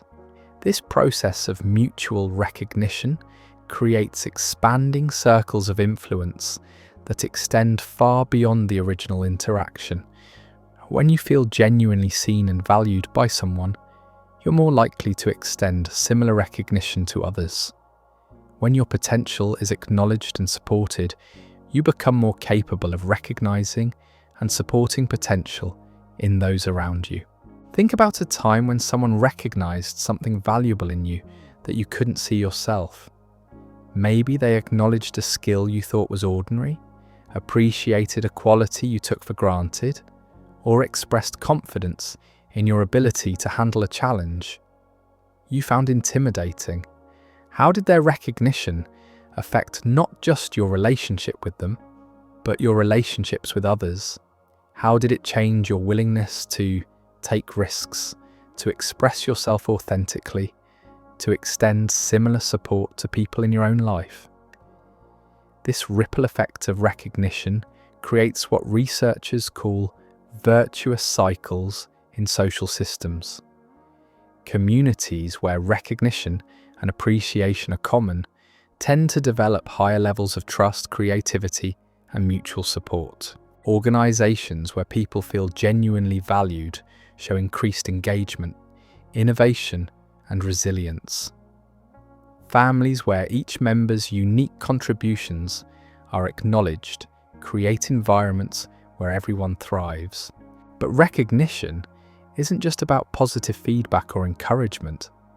The deepest form of recognition involves seeing and accepting the full humanity of another person, including their struggles, their contradictions, their areas of growth. When someone feels completely known and still accepted, it creates a foundation of security from which authentic development becomes possible. The absence of recognition creates equally powerful ripple effects in the opposite direction. When people feel unseen, unvalued, or misunderstood, they often become less capable of seeing and valuing others. Emotional withdrawal, defensive behaviors, and competitive dynamics frequently emerge from environments where recognition is scarce. As you reflect on your own patterns of giving and receiving recognition, notice how this dynamic shows up in different areas of your life. Where do you feel most genuinely seen and appreciated? How does that recognition affect your capacity to show up authentically? And where might you have opportunities to extend deeper recognition to others? Belonging isn't just a feeling, it's a fundamental organizing principle that shapes how consciousness and identity develop. When we feel we belong somewhere, with someone, to something larger than ourselves, our capacity for authentic expression, creative risk-taking, and generous contribution expands dramatically. When belonging is absent, these same capacities tend to contract. This isn't simply about social acceptance or being liked. True belonging involves being known for who you really are and valued precisely because of that authentic self, not in spite of it. It requires environments where your unique contributions are not just tolerated, but genuinely needed and appreciated. The physics of belonging operates through several interconnected dynamics. First, belonging creates psychological safety, the felt sense that you can express yourself honestly without fear of rejection or retaliation. This safety allows the nervous system to relax into states of openness and creativity that aren't accessible when we're in defensive mode. Second, belonging provides what psychologists call secure attachment, the foundational trust that your relationships can withstand conflict, disagreement, and imperfection. This security creates space for authentic growth and development because you don't have to constantly manage others' reactions to your evolving self. Third, belonging offers what we might call identity scaffolding, the external support that helps you discover and develop aspects of yourself that might never emerge in isolation. When you're part of a group that sees and values your potential, that potential is more likely to actualize. Consider the communities, relationships, or environments where you felt the deepest sense of belonging. What qualities made those spaces feel safe for authentic expression? How did that belonging affect your willingness to take creative risks, to share your real thoughts and feelings, to contribute your unique gifts? The absence of belonging creates what researchers call social pain, which activates the same neural networks as physical pain. People who feel chronically excluded, misunderstood, or devalued often develop protective strategies that limit their capacity for genuine connection and creative expression. But belonging isn't something that just happens to us. It's something we actively participate in creating through our choices about how to see, welcome, and include others. Every time you make space for someone's authentic expression, every time you appreciate someone's unique perspective, every time you help someone feel valued for who they really are, you're contributing to the creation of belonging. As you notice the dynamics of belonging in your own life, pay attention to how you might be contributing to or undermining this fundamental human need in others. How might small shifts in your way of being with people create more spaces where authentic belonging becomes possible? Beneath the surface of our individual awareness flows what Carl Jung called the collective unconscious, a shared psychological realm that connects all human experience. While Jung's original concept was theoretical, modern research reveals concrete ways that unconscious patterns, emotions, and insights spread through social networks in ways that transcend individual minds. This collective dimension of consciousness shows up most clearly in moments of simultaneous discovery, where multiple people arrive at similar insights or innovations without direct communication. The development of calculus by Newton and Leibniz, the theory of evolution by Darwin and Wallace, the invention of the telephone by Bell and Gray. These aren't coincidences. They suggest that ideas exist in collective space, becoming available to individual consciousness when conditions are right. You've probably experienced smaller versions of this phenomenon yourself. Thinking about someone just before they call, having a song stuck in your head, only to discover that your friend has been humming the same tune.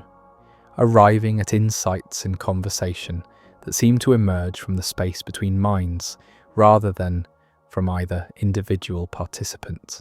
These experiences point toward a deeper truth about the nature of consciousness itself.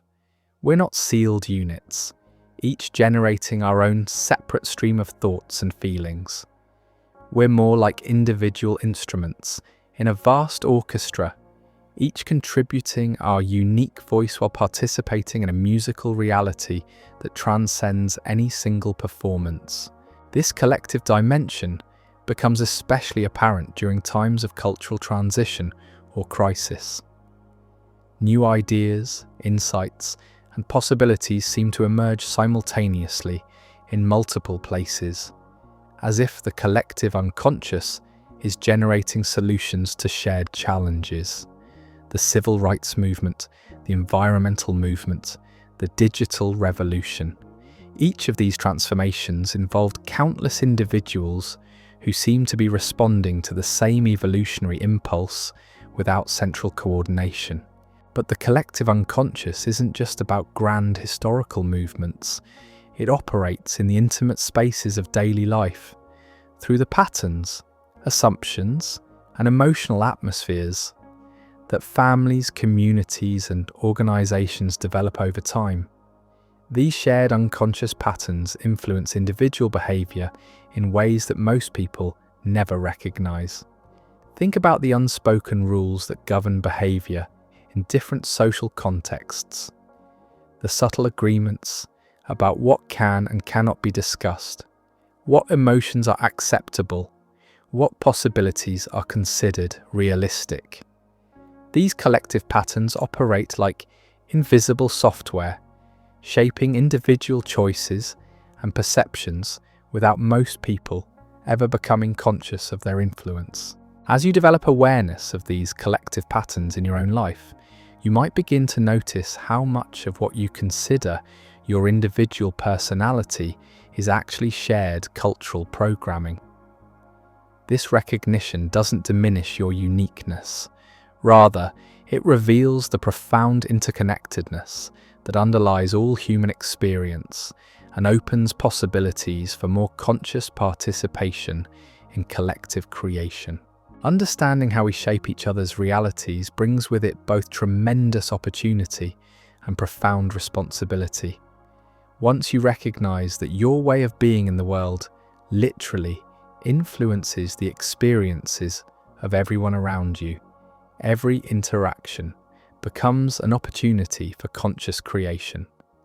This conscious influence isn't about manipulation or control. It's about becoming more aware of the effects you're already having and choosing to align those effects with your deepest values.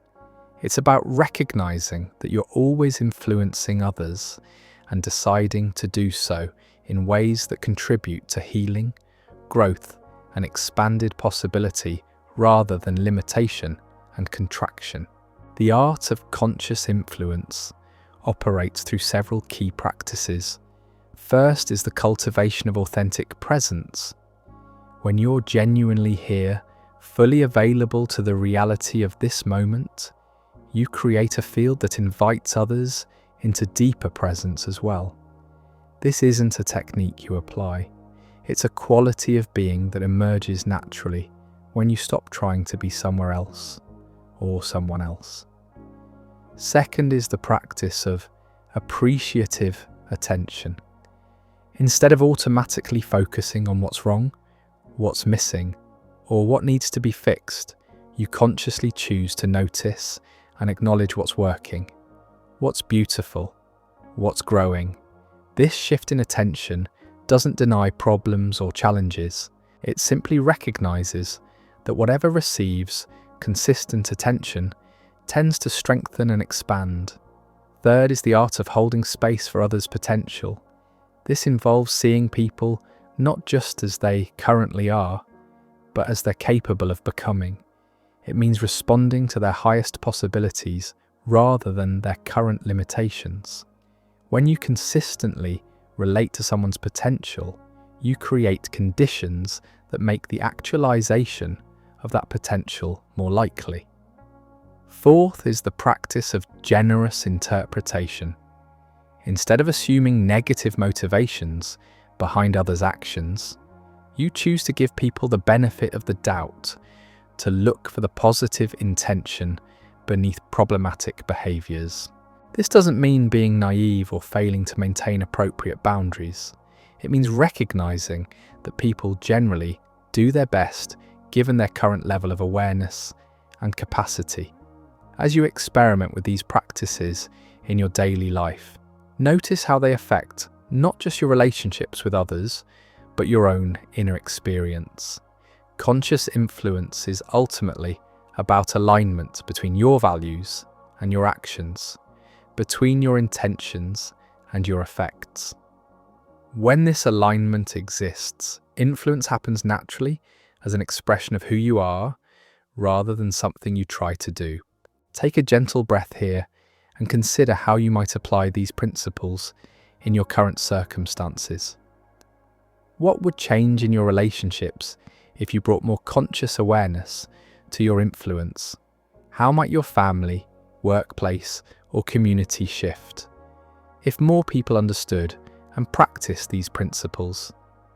As we near the end of this exploration, it's worth considering what kind of collective future we're creating through our individual and shared choices about how to participate in reality's ongoing construction. Every thought you think, every word you speak, every action you take is contributing to the trajectory of human consciousness and the world that future generations will inherit. This isn't meant to create pressure or anxiety. Rather, it's an invitation to recognize the profound significance of ordinary moments and everyday choices.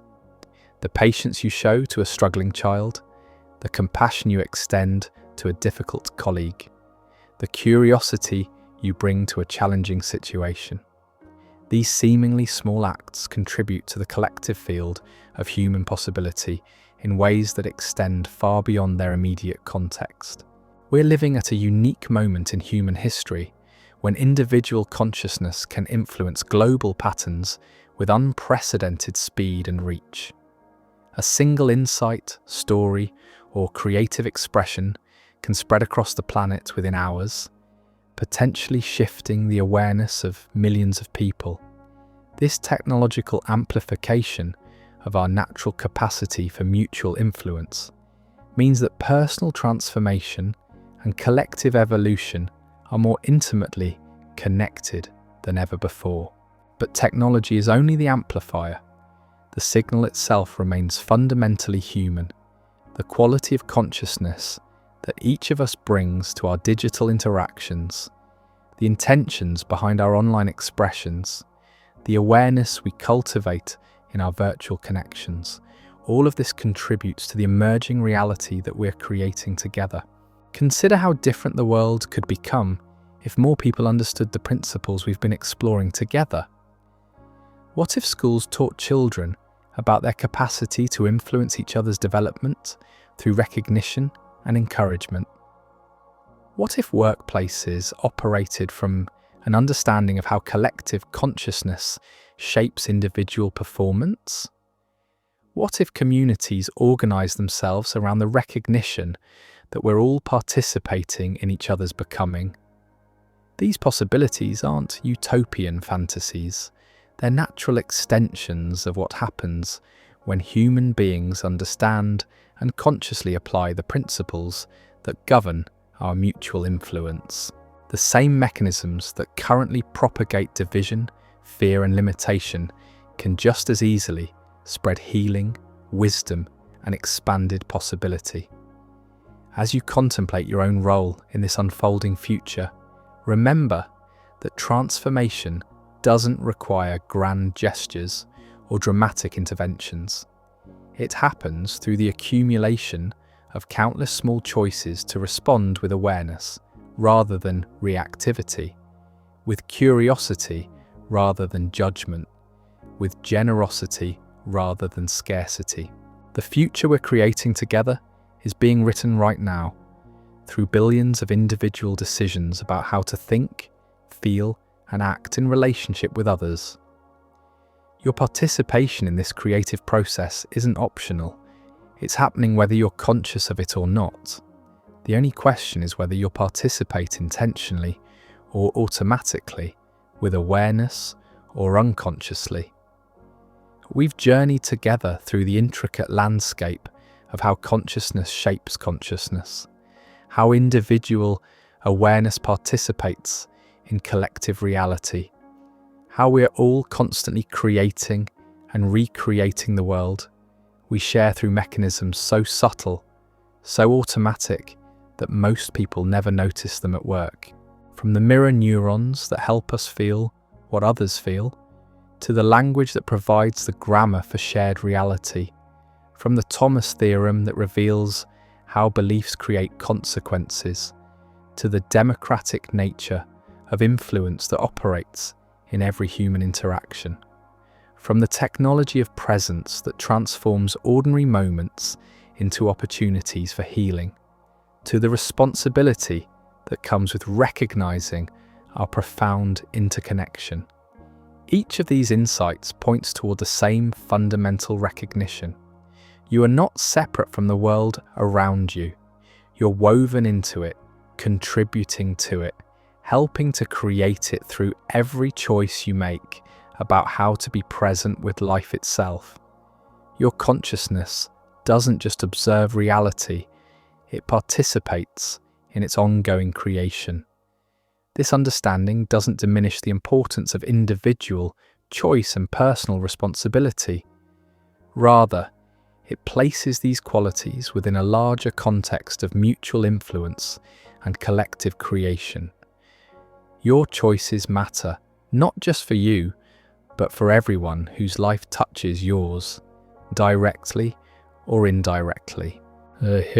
As you continue to explore these recognitions in your daily experience, remember that you're not just learning about these phenomena, you're actively participating in them right now, in this very moment of shared awareness between your consciousness and these ideas. The reality you're creating through your attention, your openness, your willingness to consider new possibilities is rippling outward in ways you may never fully know. The evidence for our profound interconnectedness extends beyond individual relationships into the very fabric of society itself. Every institution you encounter, every system you participate in, every cultural norm you navigate has been shaped by the collective beliefs and expectations of countless individuals over time. Money only has value because we collectively agree it has value. Laws only have power because we collectively recognize their authority. Even scientific paradigms shift when enough minds begin to see the world differently. This reveals something remarkable about the nature of reality itself. What we call objective facts are often collective agreements that have become so deeply embedded in our shared awareness that we've forgotten they were ever constructed. The 7-day week, the concept of retirement at a certain age, the idea that certain behaviours are appropriate in certain contexts. All of these represent collective realities that exist only because enough people have agreed to participate in their ongoing creation. Beliefs, as we've discovered, don't exist in isolation. They form complex ecosystems where individual convictions interact, compete, and collaborate to create the larger reality we all inhabit. These belief ecosystems operate according to principles that parallel biological systems with adaptation, evolution, and mutual influence shaping their development over time. Consider how beliefs spread through social networks. A single person's conviction about what's possible can propagate through their relationships, influencing friends, family members, and colleagues in ways that extend far beyond the original believer. This propagation doesn't happen through argument or persuasion alone. It occurs through the subtle transmission of embodied confidence, the quiet demonstration of new possibilities, the gradual shift in what feels normal within a social group. Think about a time when someone in your life adopted a new perspective that initially seemed unusual or even impossible to you. Perhaps they began practicing meditation, changed their diet, pursued an unconventional career path, or developed a different relationship with technology. At first, their choice might have seemed foreign or impractical, but as you observed the results of their commitment, as you witnessed the positive changes in their energy, their relationships, their overall well-being, something shifted in your own sense of what was possible. This is how belief ecosystems evolve, not through dramatic conversions or sudden revelations, but through the gradual expansion of what individuals within the system consider realistic, valuable, or achievable. One person's successful experiment becomes another's inspiration, which becomes a third person's new normal, eventually shifting the entire ecosystem's understanding of what's possible. The process works in reverse as well. Limiting beliefs can spread just as effectively as empowering ones. When enough people within a system become convinced that certain outcomes are impossible, that limitations are permanent, that change is unlikely, these convictions create a collective resistance to transformation that can persist for generations. As you observe the belief ecosystems you support or constrain your sense of possibility, you participate in, notice how different environments, whether family systems or workplaces, may carry certain assumptions about success, relationships, or personal growth that feel so natural you've never questioned them. Your professional environment probably has embedded beliefs about what's realistic, what's valuable, what's worth pursuing. Your cultural context contains countless assumptions about human nature, social organization, and individual potential. Take a gentle breath here and consider how you might be contributing to the health and evolution of the belief ecosystems you're part of. What convictions are you modeling through your choices and actions? What possibilities are you demonstrating through your way of being in the world? Modern neuroscience reveals fascinating details about how our brains are designed for interconnection. We're not isolated processing units, that occasionally connect. We're fundamentally social beings whose neural architecture has evolved specifically to participate in shared awareness and mutual influence. Mirror neuron systems represent just one aspect of this interconnected design. Recent research has identified additional neural networks that activate specifically during social interactions, creating what scientists call social brain networks. These networks include regions responsible for understanding others' intentions, predicting their behavior, and coordinating cooperative activities. When you engage in meaningful conversation with another person, brain imaging shows that your neural activity begins to synchronize in remarkable ways. Not just in the obvious areas related to language processing, but in regions associated with attention, emotion, and even sensory processing. Your brains literally begin to resonate with each other, creating shared patterns of activity that wouldn't exist in either person alone. This neural synchronization explains why certain conversations feel so energizing and productive, while others leave you feeling drained or disconnected. When synchronization occurs, both participants experience enhanced creativity, deeper insight, and greater emotional regulation. When it fails to develop, interactions feel stilted, superficial, or conflictual. The implications extend far beyond individual conversations. Families develop characteristic patterns of neural synchrony that influence how family members think, feel, and behave when together. Workplaces create shared neural rhythms that affect everything from decision-making processes to creative output. Even larger communities can develop collective patterns of brain activity that shape the possibilities available to individuals within those contexts. This doesn't mean that individual autonomy disappears or that we're simply products of our social environments. Rather, it reveals that individual consciousness exists within a larger field of shared awareness that influences and is influenced by each participant. Your unique perspective, your individual insights, your personal experiences all contribute to this shared field while being shaped by it in return. As you reflect on your own experience of neural synchronization, think about the people and environments that seem to enhance your mental clarity and creative capacity. What qualities do these connections share? How might you create more opportunities for this kind of meaningful resonance in your daily life? When someone undergoes genuine personal transformation, the effects extend far beyond that individual's immediate experience. The changes ripple outward through their relationships, their communities, their professional networks, often catalyzing transformation in others who never consciously decided to change. This ripple effect operates through multiple mechanisms simultaneously. There's the direct influence of changed behavior, where new ways of being invite different responses from others.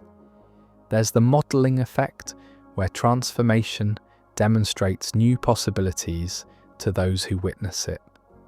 And there's what we might call the permission effect, where one person's courage to change gives others implicit permission to explore their own potential for growth. Consider the story of someone who decides to address a long-standing pattern of people-pleasing.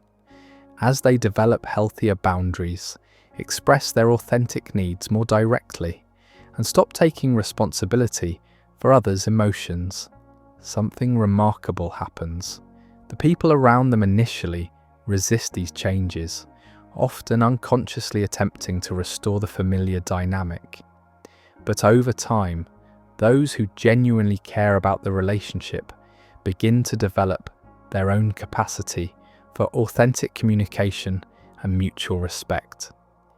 The transformation of one person has created space for growth in others, not through preaching or advising, but through the simple act of embodying new possibilities. The people pleaser's journey toward authenticity has given their family members, friends, and colleagues an opportunity to develop their own emotional maturity and relational skills. This process happens at every scale of human organization. A teacher who transforms their relationship with authority and control creates space for students to develop greater self-direction and intrinsic motivation. A leader who moves from micromanagement to trust-based delegation enables team members to discover capacities they didn't know they possessed. A parent who heals their own childhood wounds creates different possibilities for their children's emotional development. The key insight is that transformation is always relational. We don't change in isolation and then bring our new selves to relationships. We change through relationship, and our changes continue to unfold through the ongoing dance of mutual influence with others. Think about transformations you've witnessed in people close to you. How did their growth affect your own sense of what was possible? How did it change the dynamics of your shared relationships or the culture of your shared environments? And consider the transformations you've undergone yourself. How might your growth have created new possibilities for others, even when that wasn't your conscious intention? As you contemplate the ripple effects of individual transformation, notice how this understanding might influence your approach to your own growth and development. When you recognize that your personal healing and evolution benefits not just you, but everyone whose life intersects with yours, does it change your motivation or commitment to the process? Communities possess a form of intelligence that transcends the individual intelligence of their members. This collective intelligence emerges from the patterns of interaction, communication, and shared attention that develop over time within groups of people working toward common goals or sharing common values. You've probably experienced this phenomenon yourself, perhaps in a work team where the group consistently generates solutions that no individual member could have created alone, or in a creative collaboration where ideas build upon each other in ways that surprise everyone involved, or in a community response to crisis where collective wisdom emerges that guides effective action despite the absence of formal leadership. This collective intelligence operates through several interconnected processes. There's the diversity effect, where different perspectives and experiences combine to create more comprehensive understanding. There's the iteration effect, where ideas improve through cycles of sharing, feedback, and refinement.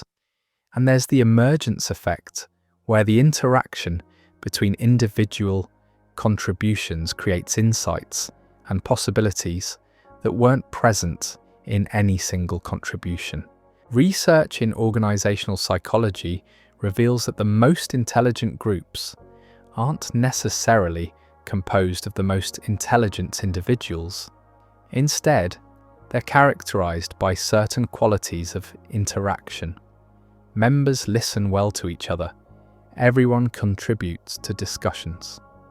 There's sensitivity to social and emotional dynamics, and the group maintains focus on shared objectives rather than individual agendas.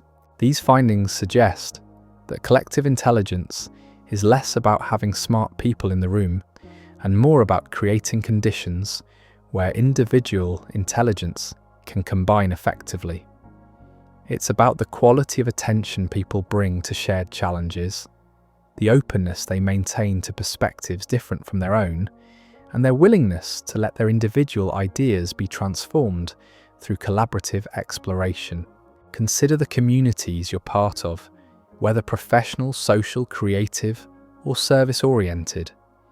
Which ones seem to generate collective intelligence that enhances everyone's individual capacity? What qualities distinguish these groups from others, where the collective effect seems to diminish rather than amplify individual contributions. As you reflect on these patterns, you might notice opportunities to contribute more consciously to the development of collective intelligence in your various communities. Small shifts in how you listen, how you build on others' ideas, how you navigate disagreement, and how you maintain focus on shared purposes can significantly enhance a group's capacity for collaborative insight and effective action.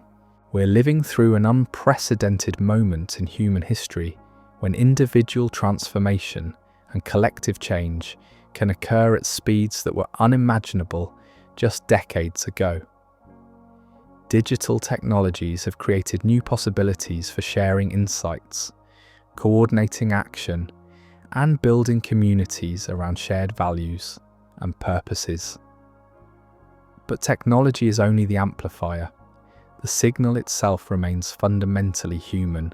The same principles that govern individual transformation and interpersonal influence now operate at global scales. A single insight, story, or creative expression can reach millions of people within hours, potentially shifting collective awareness in ways that cascade through entire societies. This technological amplification of our natural capacity for mutual influence means that personal growth and collective evolution are more intimately connected than ever before. Consider how social movements now emerge and spread. What once required years of organizing, relationship building, and gradual consensus development can now happen in weeks or months through the viral propagation of shared awareness. When enough individuals simultaneously recognize a problem, envision a solution, or commit to a change, the collective momentum can shift entire systems with remarkable speed.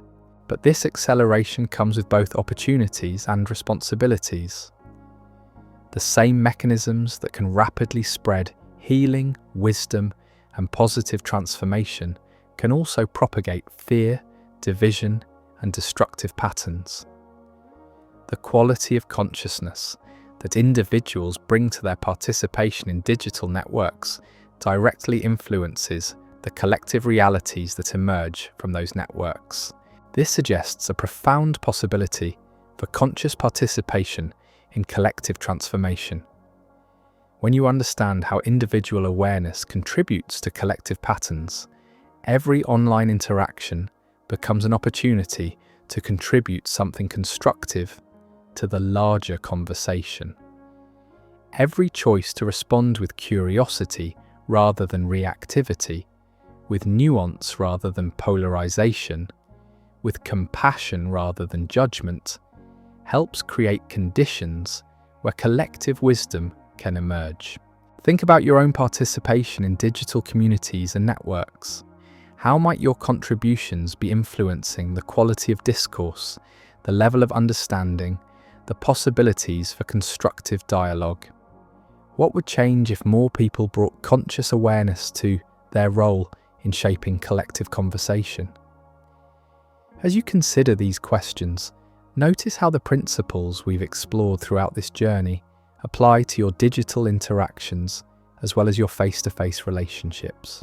The same capacity for mutual influence, the same responsibility for conscious participation, the same opportunity to contribute to collective transformation. Healing, like transformation, is fundamentally relational.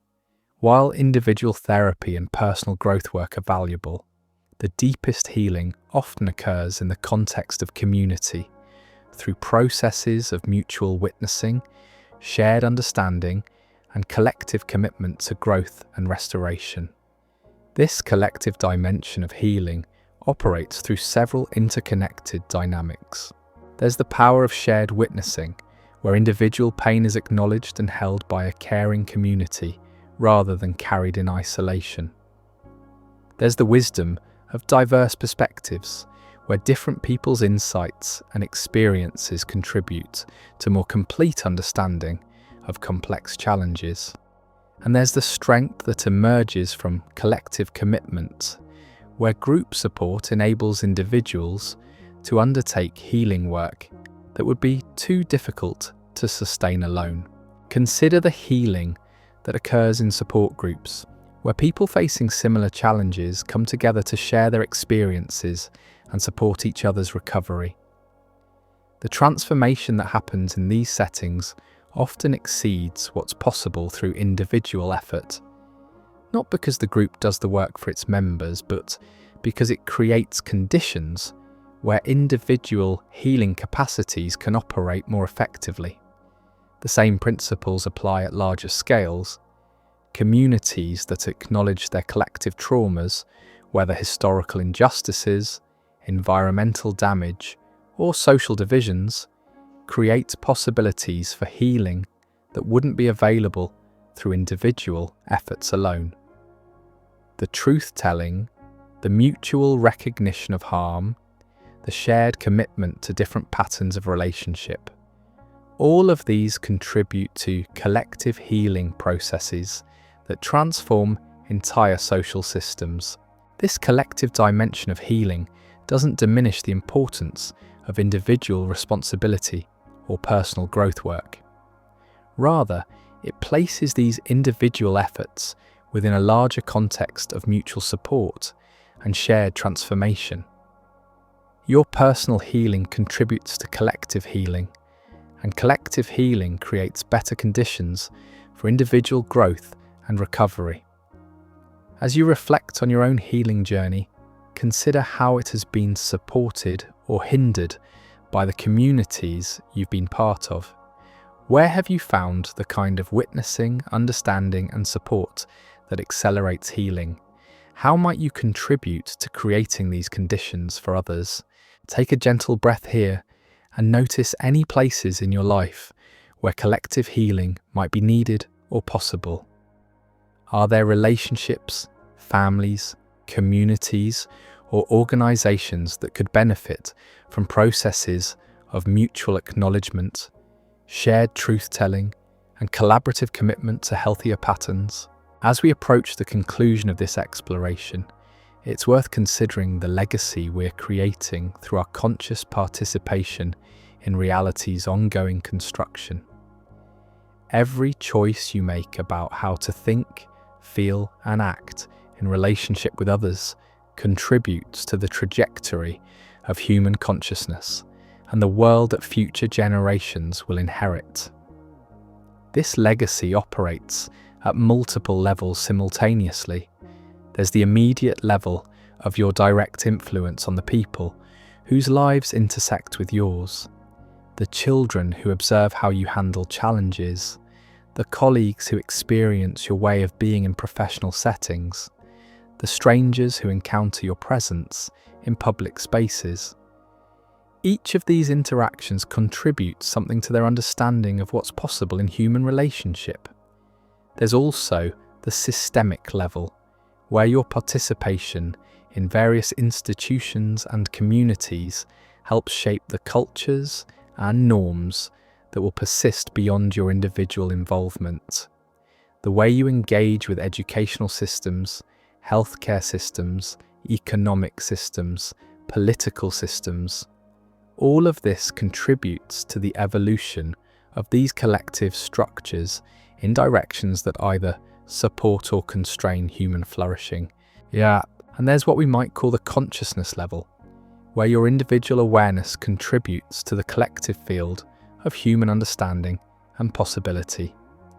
Every insight you develop, every pattern you heal, every capacity you cultivate adds to the total wisdom available to our species. This isn't metaphysical speculation, it's recognition that human knowledge, wisdom, and capability develop through the accumulation of individual contributions over time.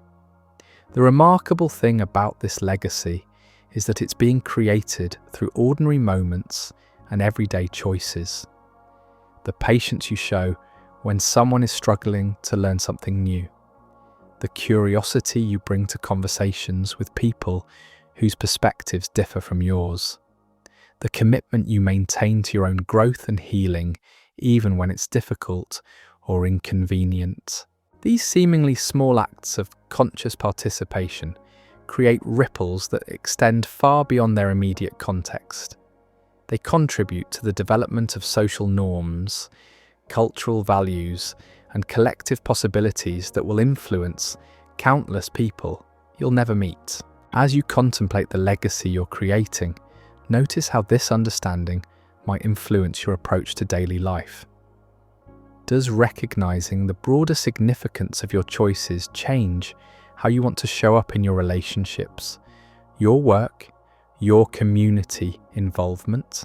The exploration we've shared reveals that you're not just a passive observer of reality, but an active participant in its ongoing creation. This participation isn't optional. It's happening whether you're conscious of it or not, through every thought, every emotion, every interaction, every choice. The only question is whether you'll participate consciously or unconsciously, intentionally or automatically. This conscious participation requires no special abilities, advanced training, or extraordinary circumstances. It simply asks for awareness of the influence you're already having and alignment between your deepest values and your everyday actions. It invites you to recognize that every moment offers an opportunity to contribute something beautiful to the collective human experience. The invitation is both simple and profound. Simple because it requires nothing more than bringing conscious attention to what you're already doing. Profound because this conscious attention can transform not just your own experience, but the reality that everyone around you encounters. This transformation doesn't require perfection or constant vigilance. It emerges naturally from growing awareness of your interconnection with others and your role in the ongoing creation of shared reality. As this awareness develops, choices that serve the collective good begin to feel more natural, more aligned with your authentic self, more satisfying than choices that serve only individual interests. The ongoing invitation is to participate more consciously in the dance of mutual creation that connects all human experience, to recognize that your consciousness matters, that your choices have consequences beyond their immediate effects, that your way of being in the world contributes to the possibilities available to everyone else. As you continue to explore this invitation in your daily life, remember that the journey is not about achieving some final state of enlightenment or perfect awareness. It's about the ongoing process of awakening to your profound interconnection with all life, and choosing to honor that interconnection through your thoughts, words, and actions. Every day offers new opportunities to practice conscious participation. Every interaction provides another chance to contribute something healing to the collective experience. Every moment invites you to remember that you're not separate from the world around you, but intimately woven into its ongoing creation. The awareness you've developed through this exploration will continue to unfold and deepen as you apply it to your lived experience. The insights will integrate naturally into your way of being, revealing new layers of interconnection and possibility that weren't visible before. This is the ongoing invitation of conscious living. To participate knowingly in the great dance of mutual creation, to contribute your unique gifts to the collective human story, to help weave a reality that honors the profound interconnection that underlies all experience. The journey doesn't end here. In fact, recognizing how we shape each other's realities opens the door to an even more profound mystery. If consciousness can influence the experiences of others through mechanisms we're only beginning to understand, what does this suggest about the relationship between awareness itself and the fundamental nature of existence? As you integrate these insights into your daily experience, you might begin to notice something remarkable. The same quality of attention that creates healing in relationships, the same presence that generates possibility in human interactions, might be participating in the ongoing creation of reality at levels we've barely begun to explore. Every moment of your waking experience is simultaneously an experiment in consciousness and a contribution to the collective human story. The awareness you bring to routine activities, the intention you hold during ordinary interactions, the quality of attention you offer to each encounter. All of this is generating data about the nature of consciousness and its relationship to experience. This isn't metaphorical, it's measurably real. When you choose to approach a difficult conversation with curiosity rather than defensiveness, you're conducting an experiment in how different states of consciousness create different outcomes. When you decide to see potential in someone who's struggling rather than focusing on their limitations, you're testing hypotheses about how perception shapes reality. When you maintain inner calm during external chaos, you're exploring how individual awareness influences collective environments.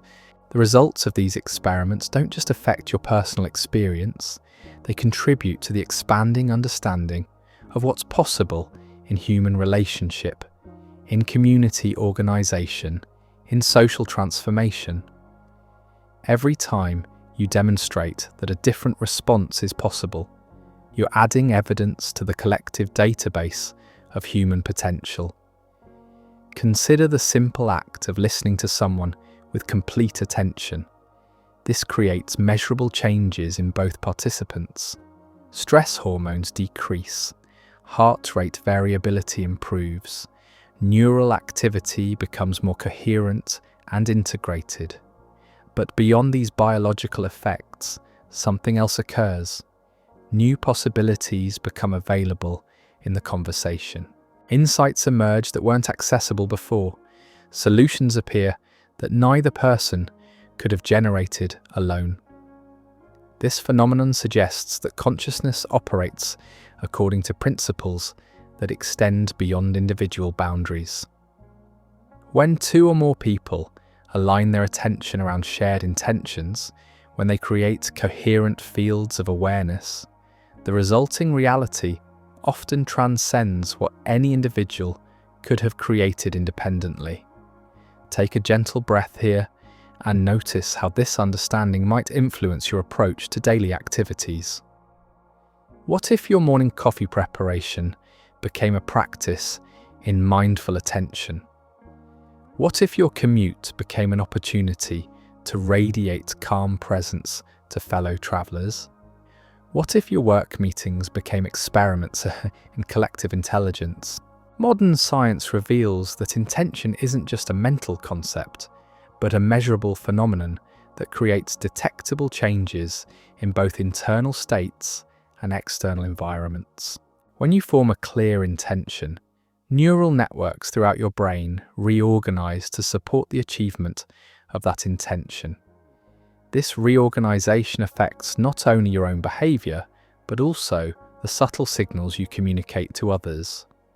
Research in interpersonal neurobiology shows that when someone holds a genuine intention for another person's well-being, that intention creates measurable changes in the quality of their presence, their facial expressions, their vocal tones, even their electromagnetic field. These changes are often unconsciously detected by others, influencing their own internal states and behavioral responses. This suggests that intention operates as a kind of organizing principle that shapes not just individual experience, but the relational fields within which all human interaction occurs.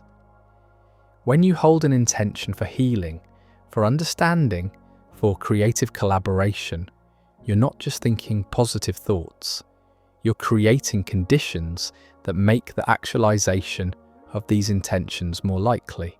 The key insight is that intention works most effectively when it's aligned with natural principles of growth and development rather than trying to force outcomes that violate these principles. An intention to control another person's behavior typically creates resistance and conflict. An intention to create conditions where their best self can emerge naturally tends to generate cooperation and mutual benefit. Think about intentions you've held that seem to manifest effortlessly versus those that required constant struggle and effort. The effortless manifestations likely involved intentions that aligned with the natural direction of growth and healing, both for yourself and for others involved.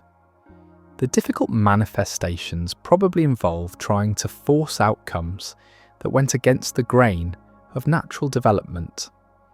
This understanding transforms intention from a tool for getting what you want into a practice of aligning with what wants to emerge through you and around you. It shifts the focus from personal will to collaborative participation in the larger intelligence that governs growth, healing, and creative evolution. As you experiment with this approach to intention in your own life, notice how it affects both your inner experience and your relationships with others. What happens when you hold intentions that serve not just your individual interests, but the well-being of everyone involved? There's a fascinating hypothesis in biology called morphic resonance, proposed by scientist Rupert Sheldrake, which suggests that patterns of organization in nature are influenced by similar patterns from the past. While this remains a controversial idea without mainstream scientific acceptance, it offers an intriguing framework for understanding how collective human experiences might influence individual possibilities. According to this speculative concept, when enough people learn a new skill, develop a new capacity, or embody a new way of being, it becomes easier for others to access these same possibilities. The first people to break through limiting patterns face the greatest resistance, but each subsequent person finds the path slightly more accessible. Whether or not morphic fields exist as Sheldrake describes them, something analogous certainly operates in human culture and consciousness. Social learning theory demonstrates how behavioral patterns spread through populations. The diffusion of innovations shows how new ideas and practices propagate through social networks. Even neuroscience reveals how mirror neuron systems allow us to learn by observing others, essentially downloading their skills and capacities into our own neural networks. This suggests that your personal growth and development doesn't just benefit you, it contributes to a collective field of possibility that makes similar growth more accessible to others. When you heal a generational trauma pattern, you're not just changing your own life, you're making it easier for others in your family system to break free from similar patterns. When you develop a new capacity for authentic communication, you're contributing to a cultural shift toward greater honesty and emotional intelligence. Consider the qualities you've developed in yourself that once seemed impossible or extremely difficult. Perhaps you've learned to maintain inner calm during external turbulence. Maybe you've developed the ability to listen without judgment, to respond to criticism with curiosity, or to hold space for others' pain without trying to fix it. Each of these capacities, once established in your own being, becomes a gift to the collective field of human possibility. This perspective transforms personal development from an individual pursuit into a form of service to the larger human community. Your commitment to growth, healing, and conscious evolution doesn't just improve your own life. It makes similar transformations more available to everyone whose life intersects with yours, and potentially to people you'll never meet. The recognition that we're all constantly weaving each other's realities through countless invisible threads of influence brings us to a profound crossroads. Every smile you offer, every assumption you hold, every moment of presence you share is quietly reshaping the world that everyone around you experiences, and they're doing the same for you, in an endless dance of mutual creation that extends far beyond what any of us can fully comprehend. This understanding transforms everything. Suddenly there are no insignificant moments, no throwaway interactions, no purely private thoughts. Every choice you make about how to be present with life ripples outward through the intricate web of human consciousness, contributing to the ongoing construction of the reality we all share.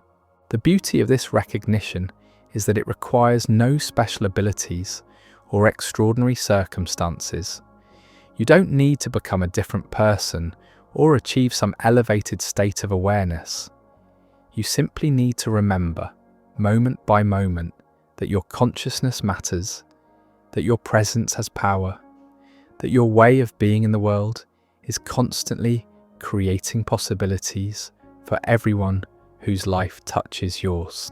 As you move forward from this exploration, carry with you the understanding that you're both witness and creator, both student and teacher, both individual and integral part of something infinitely larger than yourself.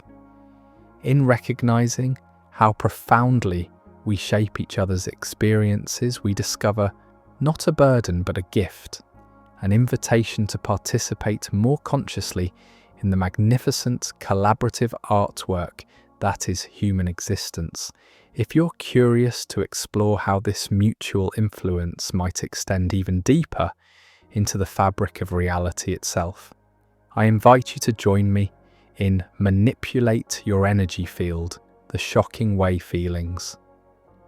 Bend Reality, where we'll discover how your internal states might be shaping the world around you in ways that science is only beginning to understand.